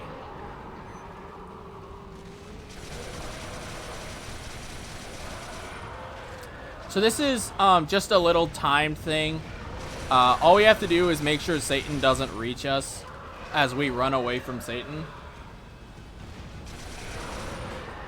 I think Kevin Bacon was in Tremors. Tremors is the one with the giant sandworms that they decided to make 3 movies of. Tremors 1 was decent. I don't know how much Tremors 2 was, and Tremors 3 was just a sellout.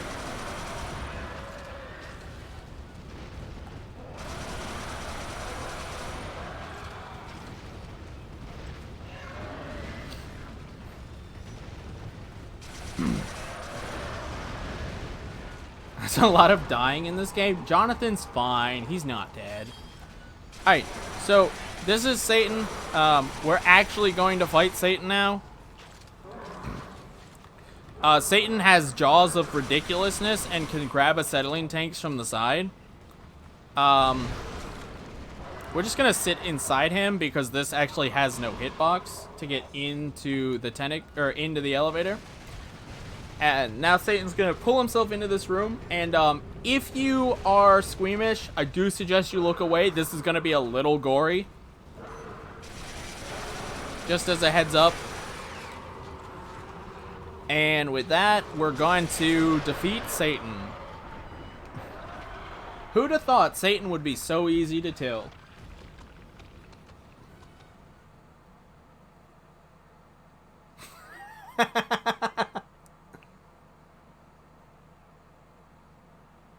You guys are great.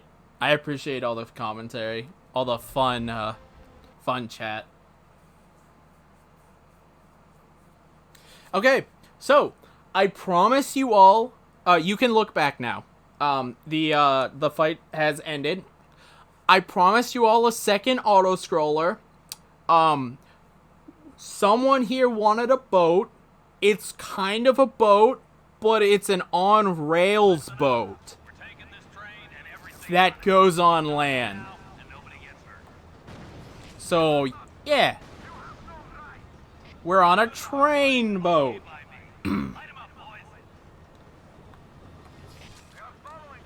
Shots fired and explosive tanks.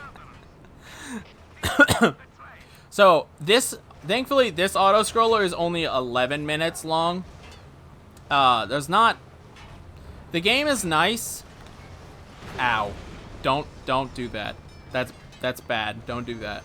The game is nice and saved 7 minutes off the last auto-scroller.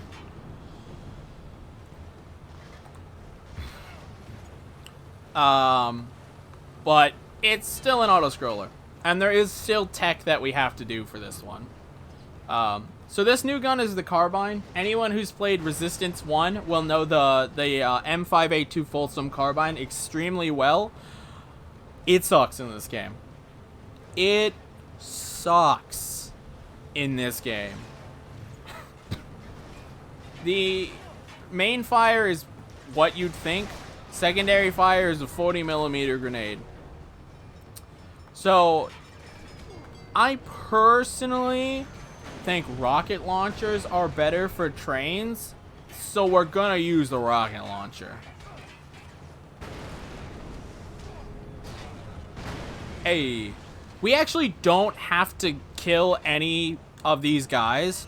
Oh, that Jeep spawned out of nowhere. I'll show you later, but every single one of these Jeeps will eventually commit seppuku, whatever it is you want to call it. You'll see. I'll let you see them. I'll let you see some. Oh, actually, you can see this one right here. Check tickets this time. Don't worry. The only people that are going to be boarding this train... oh, there they go. The only people that will be boarding this train, I promise you, I did not give them a ticket to board.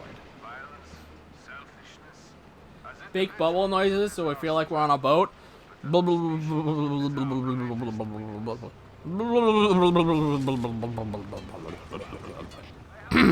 Okay. So... the gimmick of this auto-scroller is that the train is going to get unstable. Also, the game wants me to destroy this Jeep, but I'm not gonna destroy this Jeep, and I'll show you why I'm not gonna destroy this Jeep. That's why I'm not gonna destroy that Jeep. The Jeep's gonna take care of itself for me. But the point of the gimmick of this auto-scroller is that these guys are gonna actually make the train extremely unstable.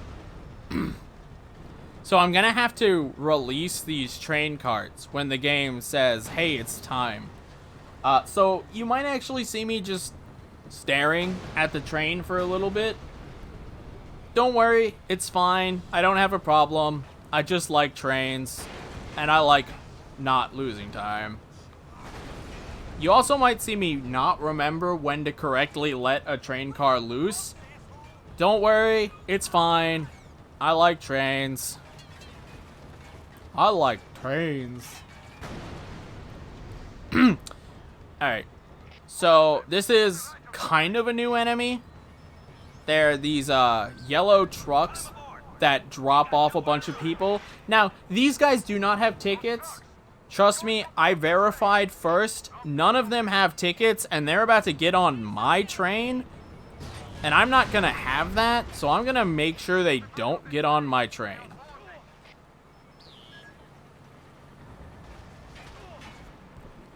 Alright, so there's 3 of them, and then we're going to destroy the caboose. Or I'm going to try to make sure they don't get on my train.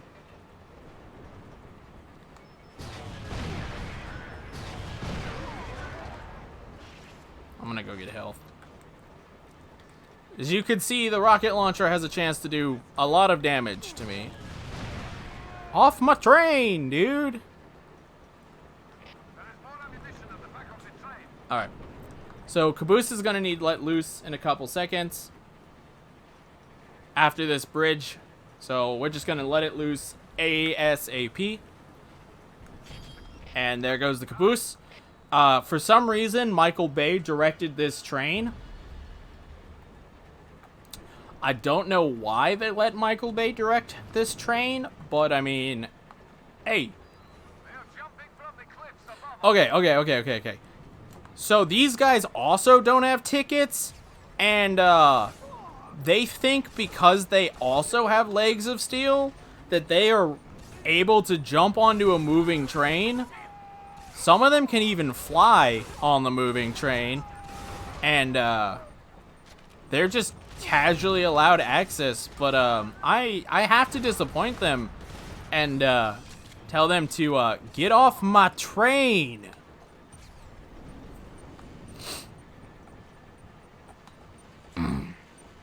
It's my train. It's not their train. It's my train.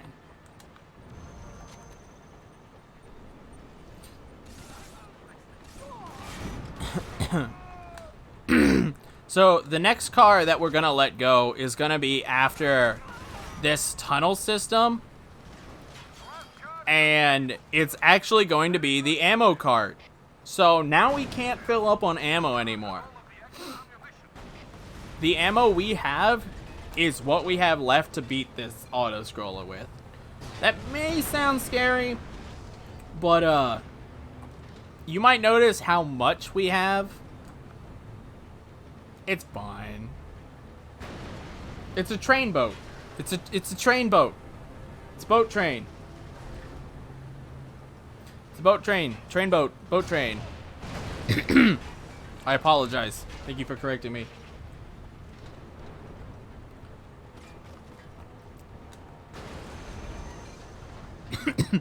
They seem dangerous until rocket launcher.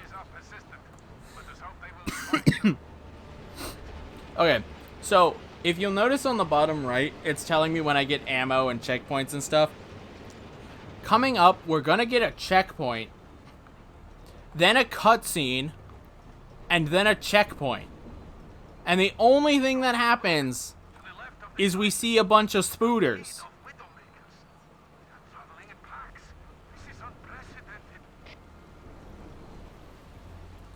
Is this a rail?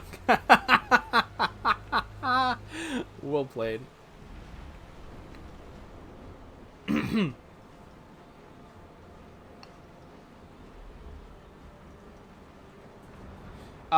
WPK stands for Weapon Progress Kept, Mashun. All of my weapons are 3 stars right now. So I didn't reset them. I was able to keep them at 3 stars.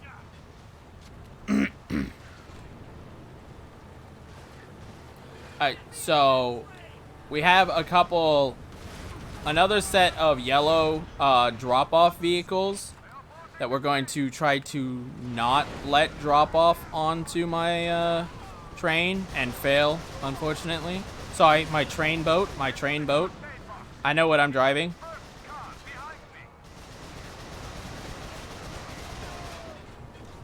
Oh my god, I'm getting wrecked, dude. Oh, what just happened to my health?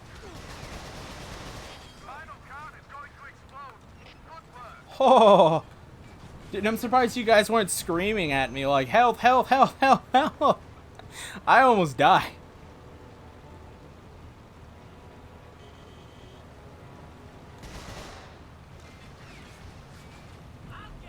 Oh, did I hit myself with a rocket?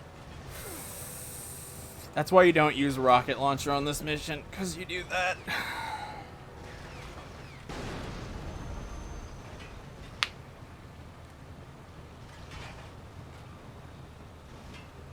A very discerning audience. Well, I hope the discerning audience has discerned that this run is great.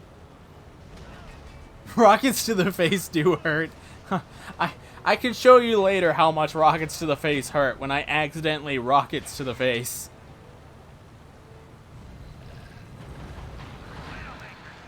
So more spooters, but these spooters are friendly because they're gonna save us. Look at the spooters. They're saving us. The running of the spooters.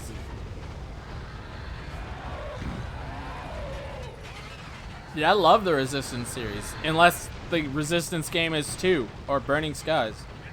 Then I don't love it so much. Huh? No! Spooters, what are you doing? Don't hit my train. Okay, it's good. No more spooters. Oh no. Oh no. No! No! Spooters, please! Well. The spooters had other things to say, guys.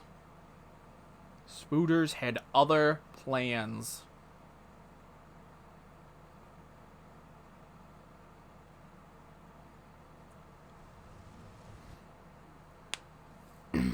Okay, so, long and short, I'm not gonna spoil what happens in that cutscene, but it's very sad, and now we're a prisoner.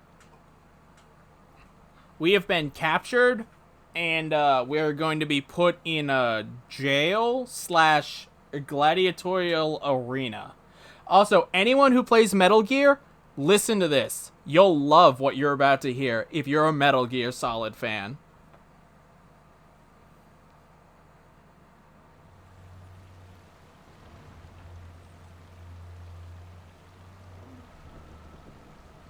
Don't give up. You can survive. You just have to.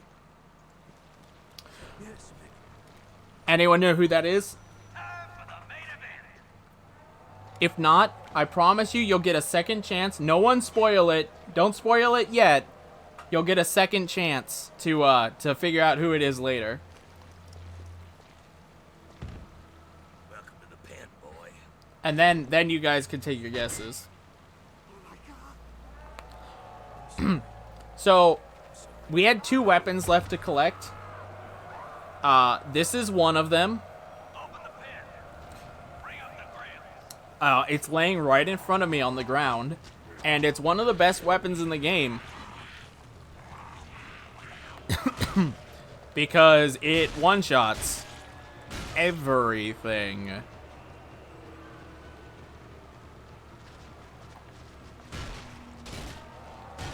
So yeah, this is a gladiatorial arena.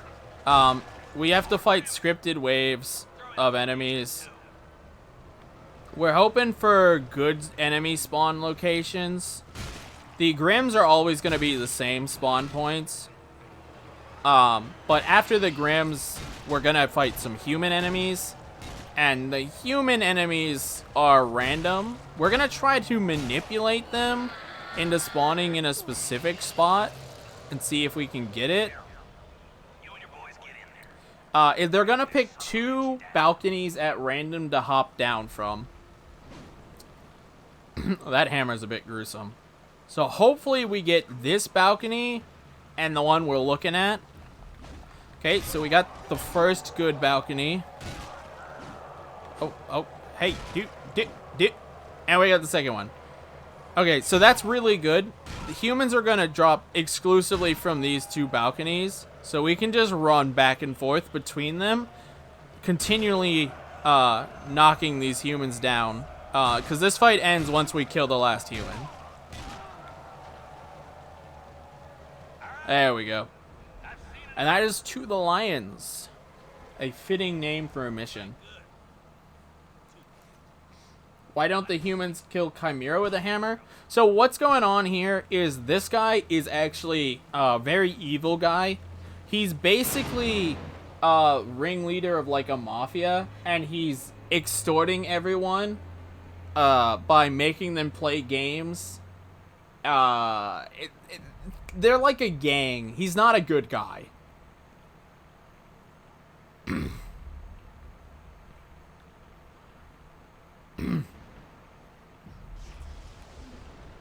Okay, so here's your second chance to recognize this voice actor. Joseph. That's your name, isn't it? I found this book among Dr. Malakov's things. He was a brilliant man. My name is Herbert Sawicki. I've been Mick's lackey for over 3 years. I'm tired of being a victim. No more. I have a plan to escape. But we need to move quickly. You see that drone up there? There are 4 of them around the prison. You need to disable them. Here. I made something that should keep you safe. You can pull the trigger to fire quickly, or hold it down to build up pressure for a more powerful shot. Take the Hey, I'll get the Snake got it. That's Roy Campbell. You will never be able to not hear Roy Campbell now. Alright, so this is the last and final gun. It is by far the best gun in the game. It is the Mutator, and what it does is absolutely wreck everything. With an aerosol can hooked up to the mutator, you can disperse a cloud into a group. So the Mutator, as Herbert said, fires a shot of mutagen, and what this mutagen does is it essentially turns humans into it essentially turns humans into walking leeches.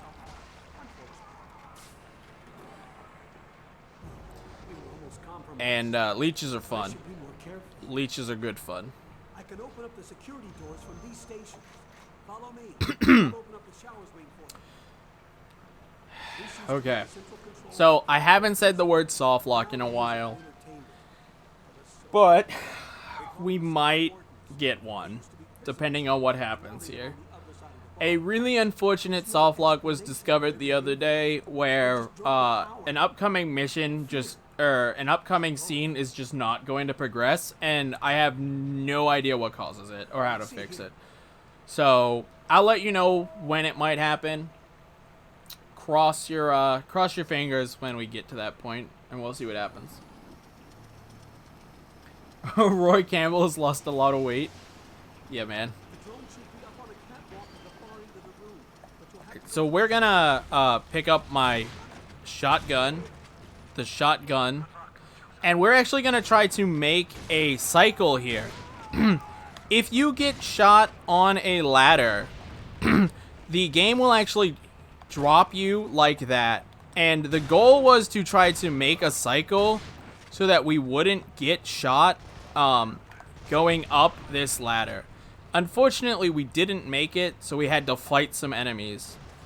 It is actually possible, I discovered this today, if you are shot as you crest that ladder, you'll actually clip into the ground and get stuck Next drone is in cell block B. until you jump out of it. Through the library. Cell block B is home for the wardens. Uh-oh, what was that? Alright, so if you missed the cutscene, we're collecting these drones right now because this is a prison, and what Mick is doing is using these drones in order to he's rigged them so they give off a all clear signal to the Chimera, and the Chimera leave this place alone because they're getting an all clear. They're getting a no humans located here. That's why all these humans are alive here. And what we're doing is we are pulling all of these drones out so that the all clear signal is getting canceled. And I mean, you can probably imagine. I swear I'm not that bad a shot. You can probably imagine what is going to happen when the all clear signal is no longer being broadcast to the hybrids. How many soft locks are in this game? You don't want to know, man. Alright, so cross your fingers and hope. If we soft lock, it will be at this fight. So we'll see what happens. There's two different soft locks that can happen. Either Herbert will not give us his first line, or Herbert will not give us his second line.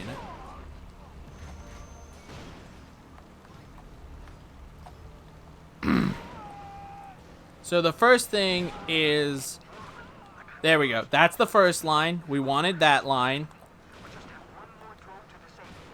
So now Mitch is going to come onto the intercom and say that dinner is over. And then Herbert is going to say something about the cafeteria being available. And the door is going to start opening. Please. Herbert. Okay. No soft lock. He successfully opened the door. Don't worry about those drones. The one we want is in the cafeteria. Alright. So now we're going to go into the cafeteria. So cafeteria is the essentially boss fight of this chapter. It's you could think of it as a wave fight. It's going to be a bunch of waves of enemies. Get rid of the rest of the kitchen crew. There we go. Herbert can take an arbitrary amount of time to open this door, so it's really good that he opened that door super quick for me. There's a guy who can fire marksmans in here. He knows how to use the secondary turret fire. Hopefully he doesn't, and he didn't. We got really good luck. But it turns out Mick is onto us. We've been good to you. We kept you safe all these years. How high can I count? I can count to infinity and beyond. But I'm not going to do it on stream. Oh no. You're I learned This door is to never count to infinity again. Last time I tried counting to infinity on stream. Okay. So, I'm going to fire a mutator secondary. And you're going to see that mutator secondary essentially hit everybody in the room. Because the mutator is just a little broken.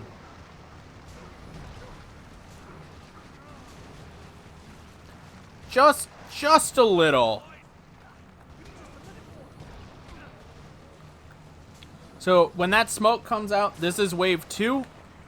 Gonna fire another mutator secondary.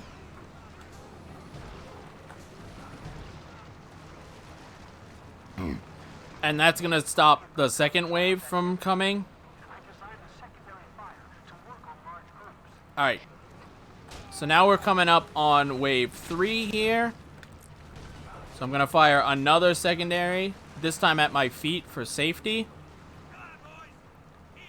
And you know, so the way you tell what wave you're on is what Mick and Herbert are saying. You can use them to gauge how far into the fight you are. So what we're looking for is Mick to say, that one, more, get everyone in there. And we're gonna take it, and that's our cue to get out of that mission. You'll be on your own. I've got to find a way to get the rest of the prisoners free. So, conveniently, they have a sledgehammer down here. Who knows why? There's a sledgehammer down here. So we're gonna run through the sewers with a sledgehammer. Or, as the game refers to it, the pit. You love mutators? Oh, man. I don't know. That sounds like some kind of weird cannibalism Pokemon thing. Heck. Alright. So the hardest part of this mission is platforming. It is very easy to mess up your platforming and fall into the pit in this room. I didn't, which is amazing. There's more platforming that we have to watch out for, though. Why do I hate the sledgehammer placement? I don't hate the sledgehammer placement. That's such a good sledgehammer, man. More. Everybody get in there. Nope.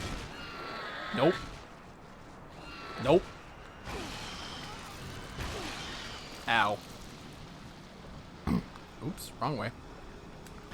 So the game is going to try to give us the cryo gun here, and I'm going to tell the game no, and not equip the cryo gun here, because the cryo gun sucks. They literally had no idea how to give you the cryo gun, so they just kind of threw it there. So this is intended to be a fight against these Grims, but it turns out, interestingly enough, that if you just keep swinging the sledgehammer at that door, eventually, once leeches start spawning, it will just break. And the door is no longer immune to damage. And you can just leave. So I skipped that whole fight. Did you just say you love...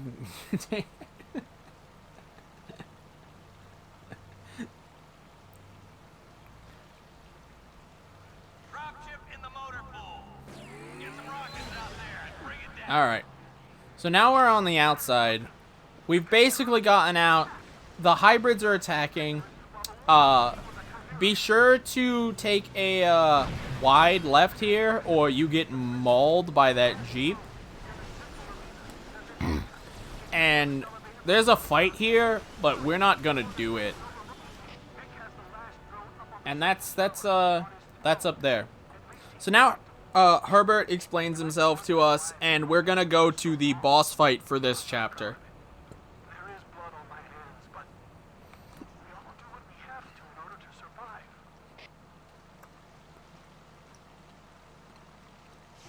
Things are getting crazy up here, Joe. Chimera everywhere. I'm gonna get the rest of the prisoners out. So, once again, a game needs its tropes. Do you know what trope we've not done yet, guys? QTEs, or quick time events. So I hope you all are ready for your quick time event of the game. Haha! I see what you did there.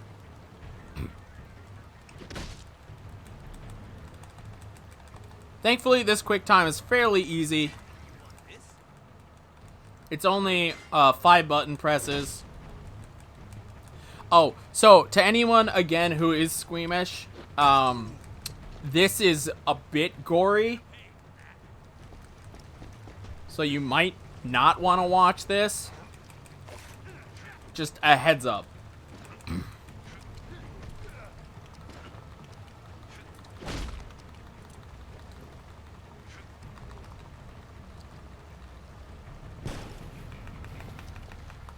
Yeah.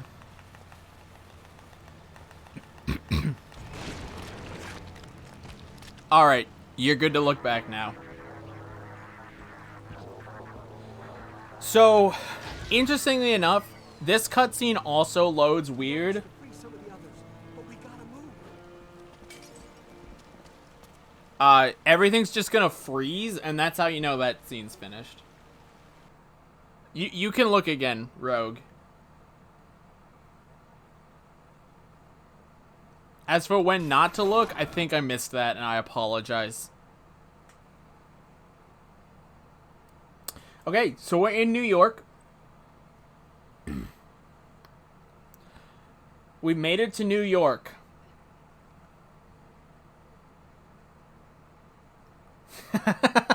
Yes, I am looking out for you, Rogue. This game's religious fanaticism was already made clear. I just want to impart that upon you all.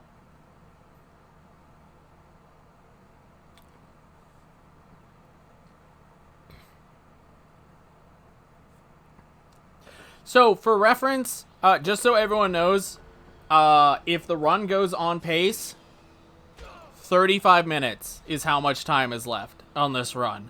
So we may actually be ahead, depending on how this run goes.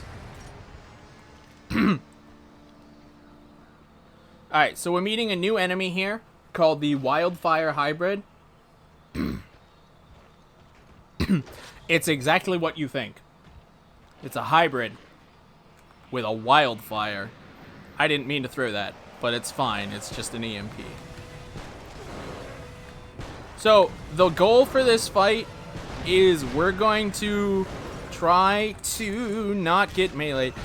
We want to get this guy's auger ASAP if we can find it. And the reason we want that auger is so we can start taking all of these guys out behind the cover of a shield. Because there is a lot of guys here at this base. And remember, we've lost basically all our weapons. As well as these 3 wildfire hybrids up here. Nice, okay. So at the top of this, there's going to be an atomizer that we're going to try to pick up and not get killed for. That happened earlier, trust me. It's fun. And our good friend, the Ravager, has returned. And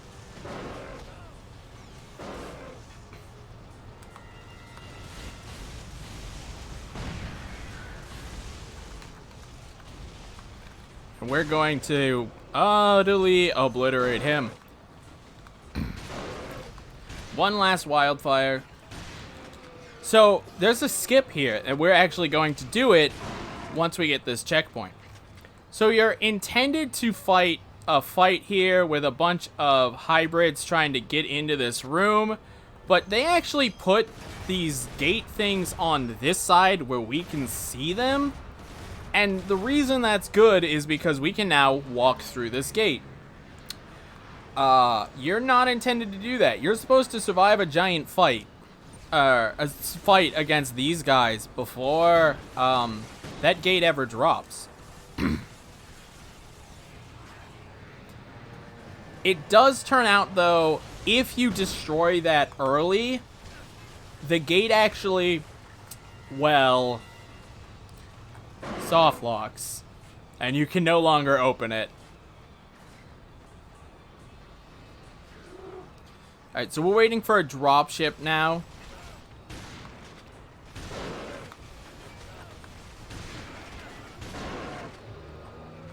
There we go. We killed all the enemies. So a dropship should be coming in. And we can't actually progress this room until this dropship flies in. And now, you're going to see another use of the mutator secondary here. And it's genuine amazingness. And it's going to hit everyone. And when that fight is over... Oh, it was just a guy. That gate's going to go down, and all these big guys, 2 Ravengers and 2 Steelheads, are going to run into the room. But the game expects us to be in the field fighting everyone, and because we were off to the side, we can just run behind them. And they don't fight us. So we just skipped a couple large chunks of that fight.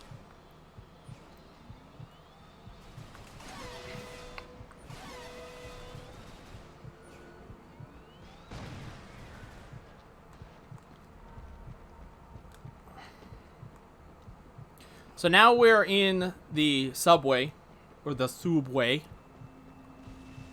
I don't actually have that much health. Hopefully I don't get destroyed here by a Ravager. The Ravengers in this room can actually decide to meme you and smack you, even though they're fighting these Grims. And if they do that, it's going to do a lot of damage. But we got lucky, they didn't hit us. Oh my god. I have a Charlie horse in my toes right now. Help, help, it hurts so bad. The run matters more than my Charlie horse. Ha! Okay, we're good. I fixed it, I think. Oh god, no, it hurts. Oh, it hurts. Yes, this game does like to soft lock. Okay, so remember that deloaded chunk? You're gonna see another one coming up here. This one is actually scary, because it's very easy to accidentally walk into this chunk. As you can see why. Yeah, don't walk into that.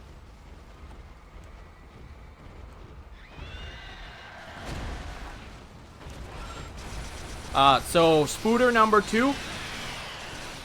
We're fighting another Spooter. This Spooter can soft lock. What will happen is he will climb up, or she will climb up onto this building, and then just, this dropship will never spawn. And if the dropship never spawns, she just stays up there forever, and she doesn't come down. But because the dropship spawned, her weak points opened up. Alright, so we need to make sure that we successfully break both of these, otherwise this fight becomes really bad. But we got a really good pattern, so we were able to break both left and right weak spots. And now we have our auger. We actually don't have that much auger, which is unfortunate. And we have our marksman, and we're going to do the same thing we did on the last Spooter.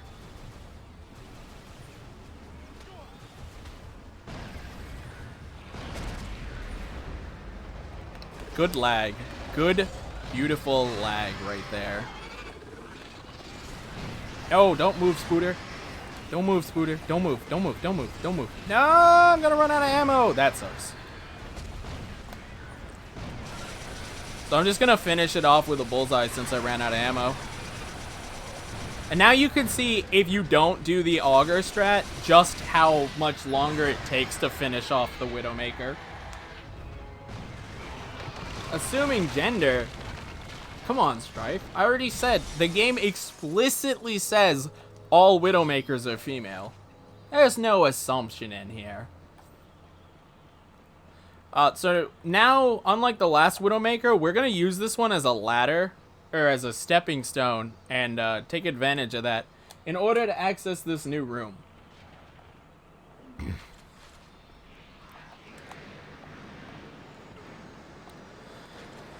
Okay, so this is a really interesting glitch. What we're going to try to do is get this hybrid's attention, back up, and try to get him to grab us through the door. Ah, he broke it. So, if you hit that hybrid with auger, and unfortunately I did not have any auger ammo, he will actually grab you and pull you through the door and save just a little bit of time. And this room is supposed to be a fight, but we're gonna monka our way through this room, and hopefully not die, because that guy has health.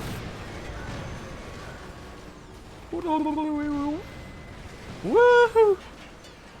Run, run, run, run, run, run, run. Okay, we made it! We made it through the sniper fight. Yay, what a good fight. And now we have ourselves another deloaded chunk.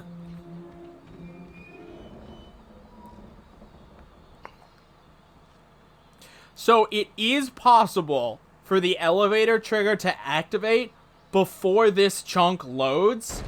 I have a clip of it on my YouTube if you're ever interested in seeing it. It's also, I believe, on speedrun.com. If you do, you fall into the void and die. Alright. So, if you've ever played this game on Superhuman, this is one of the hardest rooms in the game. And I'm going to make it look kind of like a joke, because I'm on casual. So what I need to do is go... Oh, ow, dude. Come on, man. Give me your health now. Now I want your health. First, go to the right and destroy a bunch of sets of rods. Oh, that's not good.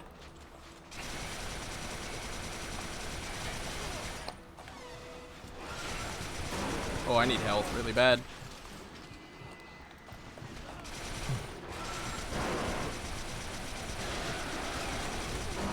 Nice.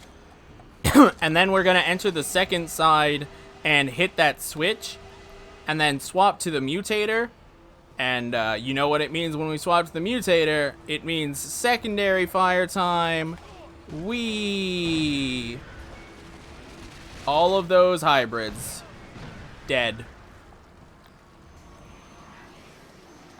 Steelhead dead.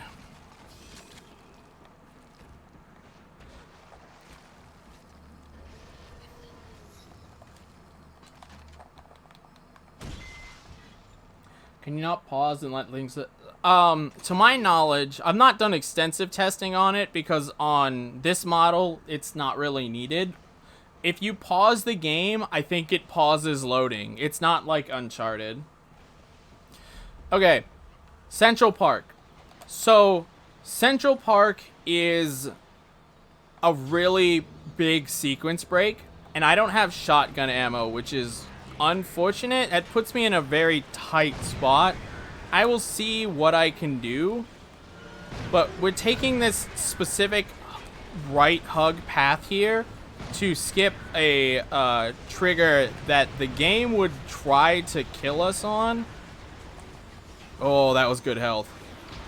Not like an insta trigger, but we basically skipped a big trigger so that we could get behind it.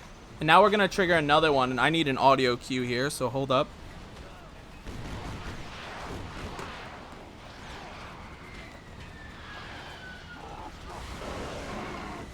Alright, we're good. And now what we're going to do is we're going to actually run back and hopefully not die. We don't have a lot of health. Oh, no! The wildfire hybrid clipped us right at the end. Dang. Okay. So, oh, wow. It hard reset us. I've never seen that before. It threw us all the way back to before. Huh. Okay. Alright, well now I can do the trick. Please? Now I can do the trick correctly. Because I have shotgun ammo.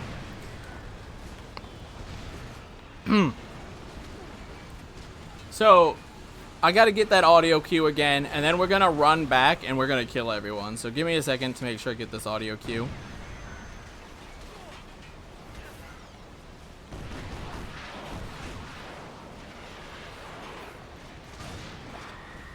Alright, we're good.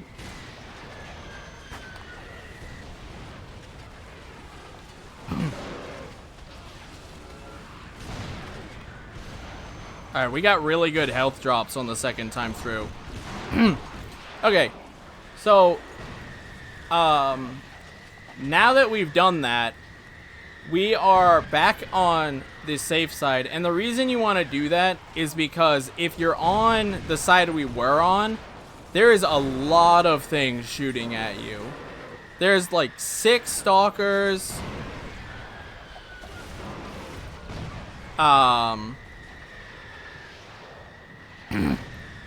And 3 Goliaths. And instead, now that we're over here, the only thing shooting at us is that wildfire. So I need to kill him. And we're taking continual scripted damage. So now we just need to survive for, I think it's 3 minutes and 10 seconds, roughly, off the top of my head. And there is a couple of health packs around the room that I can pick up. But yeah, otherwise, there's nothing here. There is an out of bounds by that stalker, but because of that death, I don't want to risk dying to show it to you. But it lets you get into a really interesting spot during this fight. Dude, wildfire, please. Okay. I mean, it's true, Proto. I've never seen the game death warp you back like that. That was quite a thing that just happened. Oh, there's health right there on the ground. That's really good. All right, so I'm super safe now. Sounds like a marathon. It is, dude. You should take a shot every time someone says I've never seen that before. Oh. Uh-oh.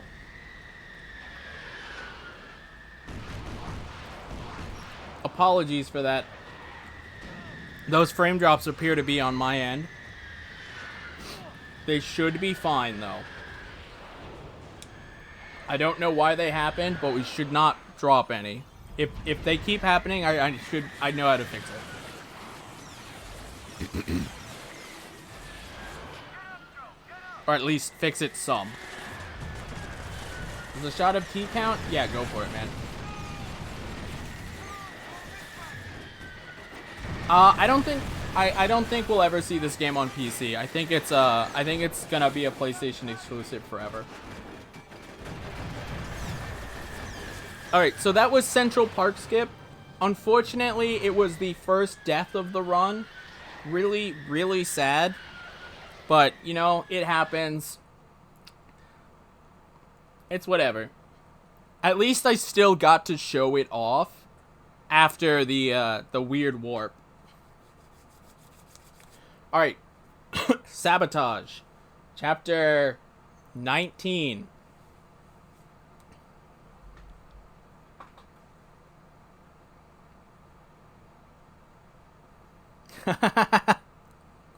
Alright. I wasn't kidding when I said we're gonna be ahead at this point. So, heads up if you're next. Don't expect 20 minutes behind anymore.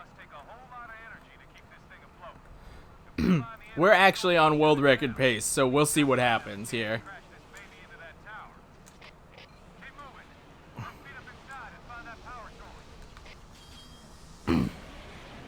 Alright, so this is the inside of Terraformer. Final map. The way this first room works is we are going to kill a couple enemies and then oh, he didn't die. Okay. Kill him. And now a steelhead is going to spawn. And as long as we're not too close to this door, a second steelhead will spawn and Charlie will show up. Now, our friend the Sledgehammer is coming back because Sledgehammer destroys rods in one hit. And this room will either go, or sorry, the intended way for this room is you can either do it stealth or very loud. And prior to the other day, we actually did it stealth. But now, due to... Oh, please don't snipe me, dude. Due to recent developments, we actually do this room loud now. Because when you do this room quiet, well... Dare I say it? That little moving blip right there, he stops moving. And he's mandatory. Everyone knows what that means, right?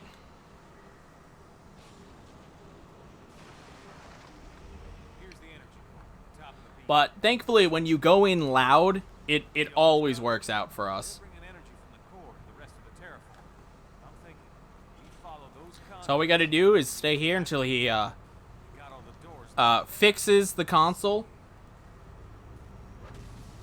Oh. So in practice, he actually pointed a different, like, random direction. And I was very confused why he did that.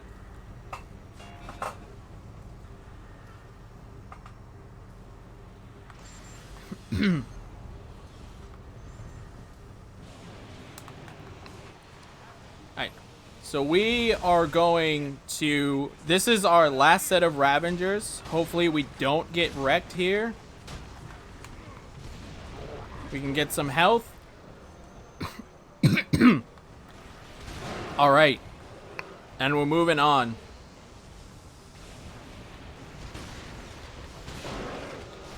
Oh dear. I don't have shotgun. That's unfortunate. What do I have? I need a carbine. Carbine will work. Okay, cool.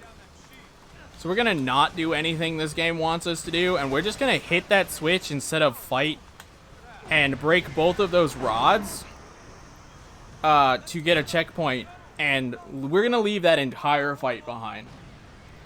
There's absolutely no... I missed my cycle. That's a shame. There's absolutely no reason to do anything in that fight. Ho! Dude, it's Robbie! Hey, what's up, Epic? How you doing, man? How can this game be that unstable? This game can be that unstable because it's crazy. Why can't runners ever be on estimate? Bruh, what do you want?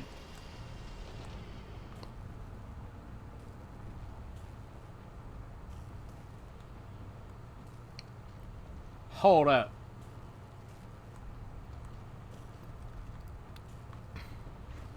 Alright, so now we're gonna run around this room. There's actually 2 sets of ventilation in this room, but the other set of ventilation is directly in front of some enemies, and if we hit it, they'll be able to shoot us through the vent. And when they shoot through the vent, they will... Hey... When they shoot through the vent, they'll actually hit us on this ladder, and we won't be soft-locked, but we'll be completely unable to climb that ladder.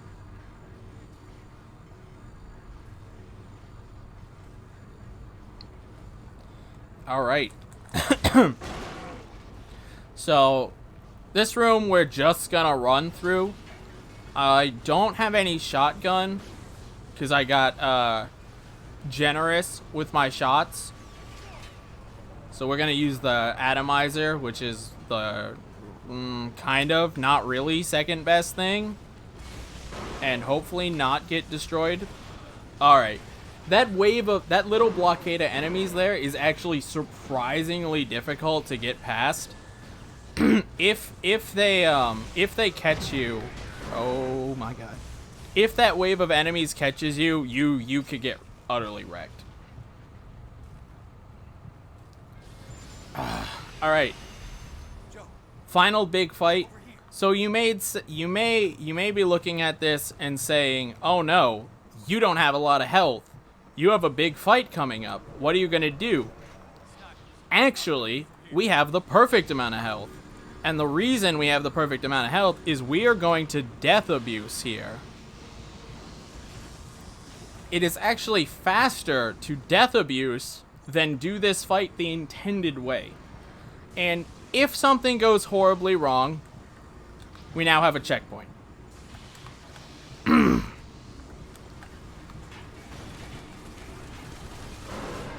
Oh, we got past the Ravengers. Nice. Oh my god. Jukes, don't pick the health up. Jukes for days. Jukes for days. Jukes. Jukes. Jukes. Jukes! Nice. And now we're gonna die.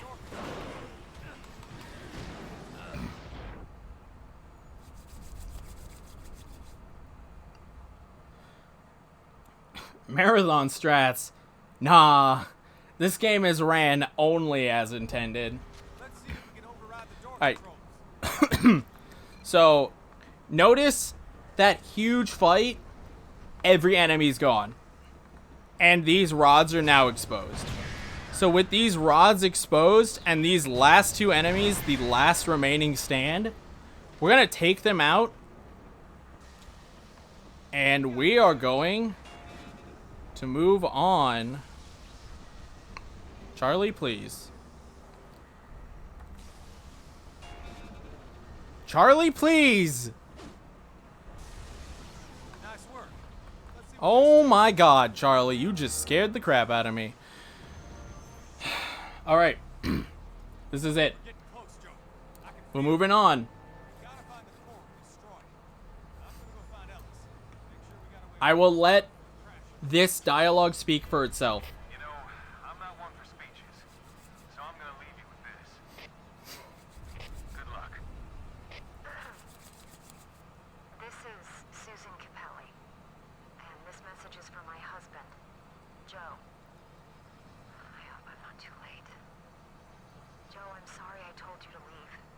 I believed that there was a chance. Or maybe I just wanted to believe there was a chance. But after hearing you on the radio, I didn't want you to go.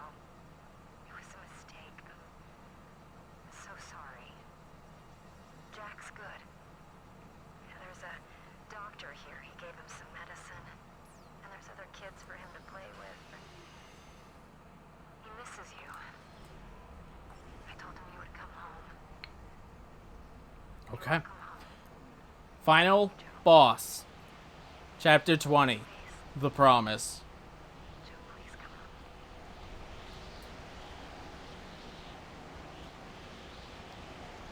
home. Doodip. Doodip. Doodip.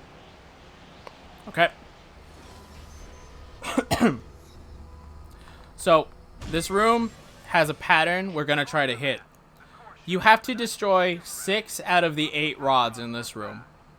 So we are going to break these two. Please, break the 2. And this was actually discovered recently that you don't need to break all 8. You only need to break 6. Hopefully we don't get, ganged up on by enemies here. Okay. So now that those 6 are done, our friend, the big boy, brawler boy, big boy, has returned. And it turns out that this room actually ends instantly after the brawler is dealt with. And the brawler appears to be buggy, to say the least. Don't hit me, don't hit me, don't hit me, don't hit me, please.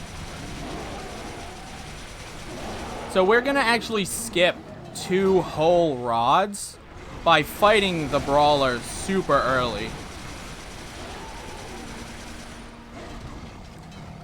Buggy brawler. Okay. So now that we have the rocket and the brawler is dead, some rods, the final sets of rods have opened up for us. Oh, please don't grab me.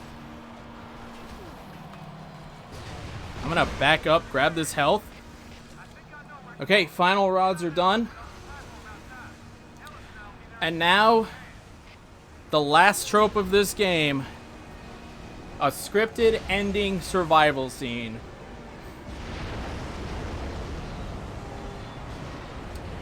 I will let you know when time is.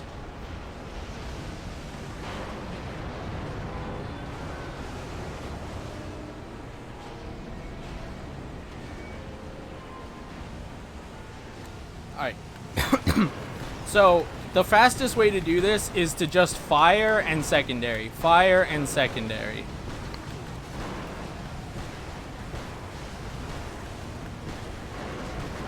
All of these are scripted, but they do rely on you killing enemies to an extent. If you don't kill any enemies, then you don't succeed at this.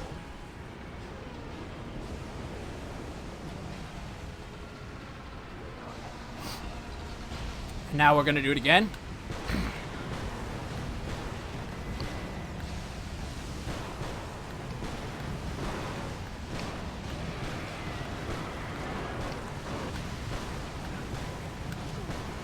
Okay. And now, thunk. We're gonna do it again. Last Hope. Someone's played Fall of Man.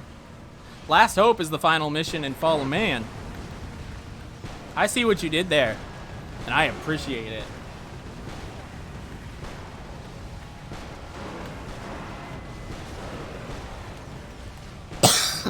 Apologize for coughing. All right, and this is it. Man of Steel.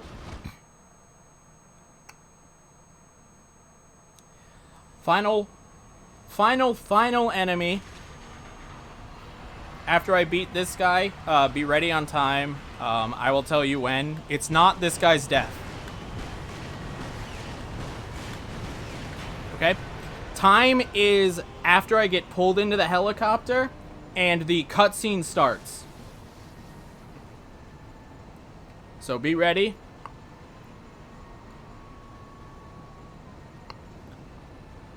And time.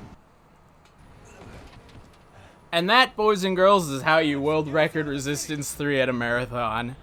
Oh my god. I am so filled with adrenaline right now.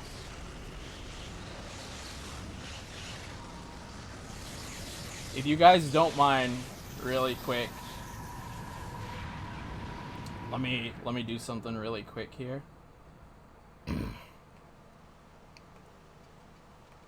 Oops.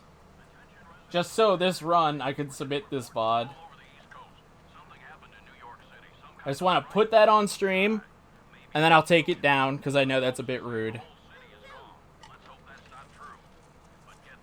Oh my god, thank you everyone for the GGs.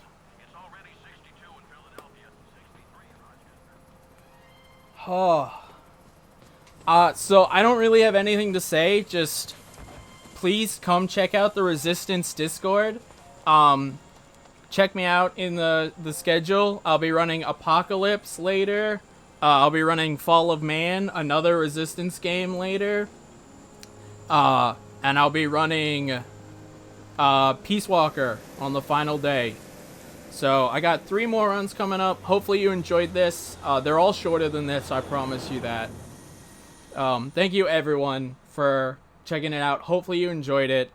Yeah, I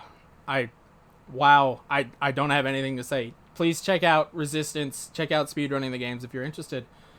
Yeah, thank you so much for having me. You all have a wonderful night, a wonderful day.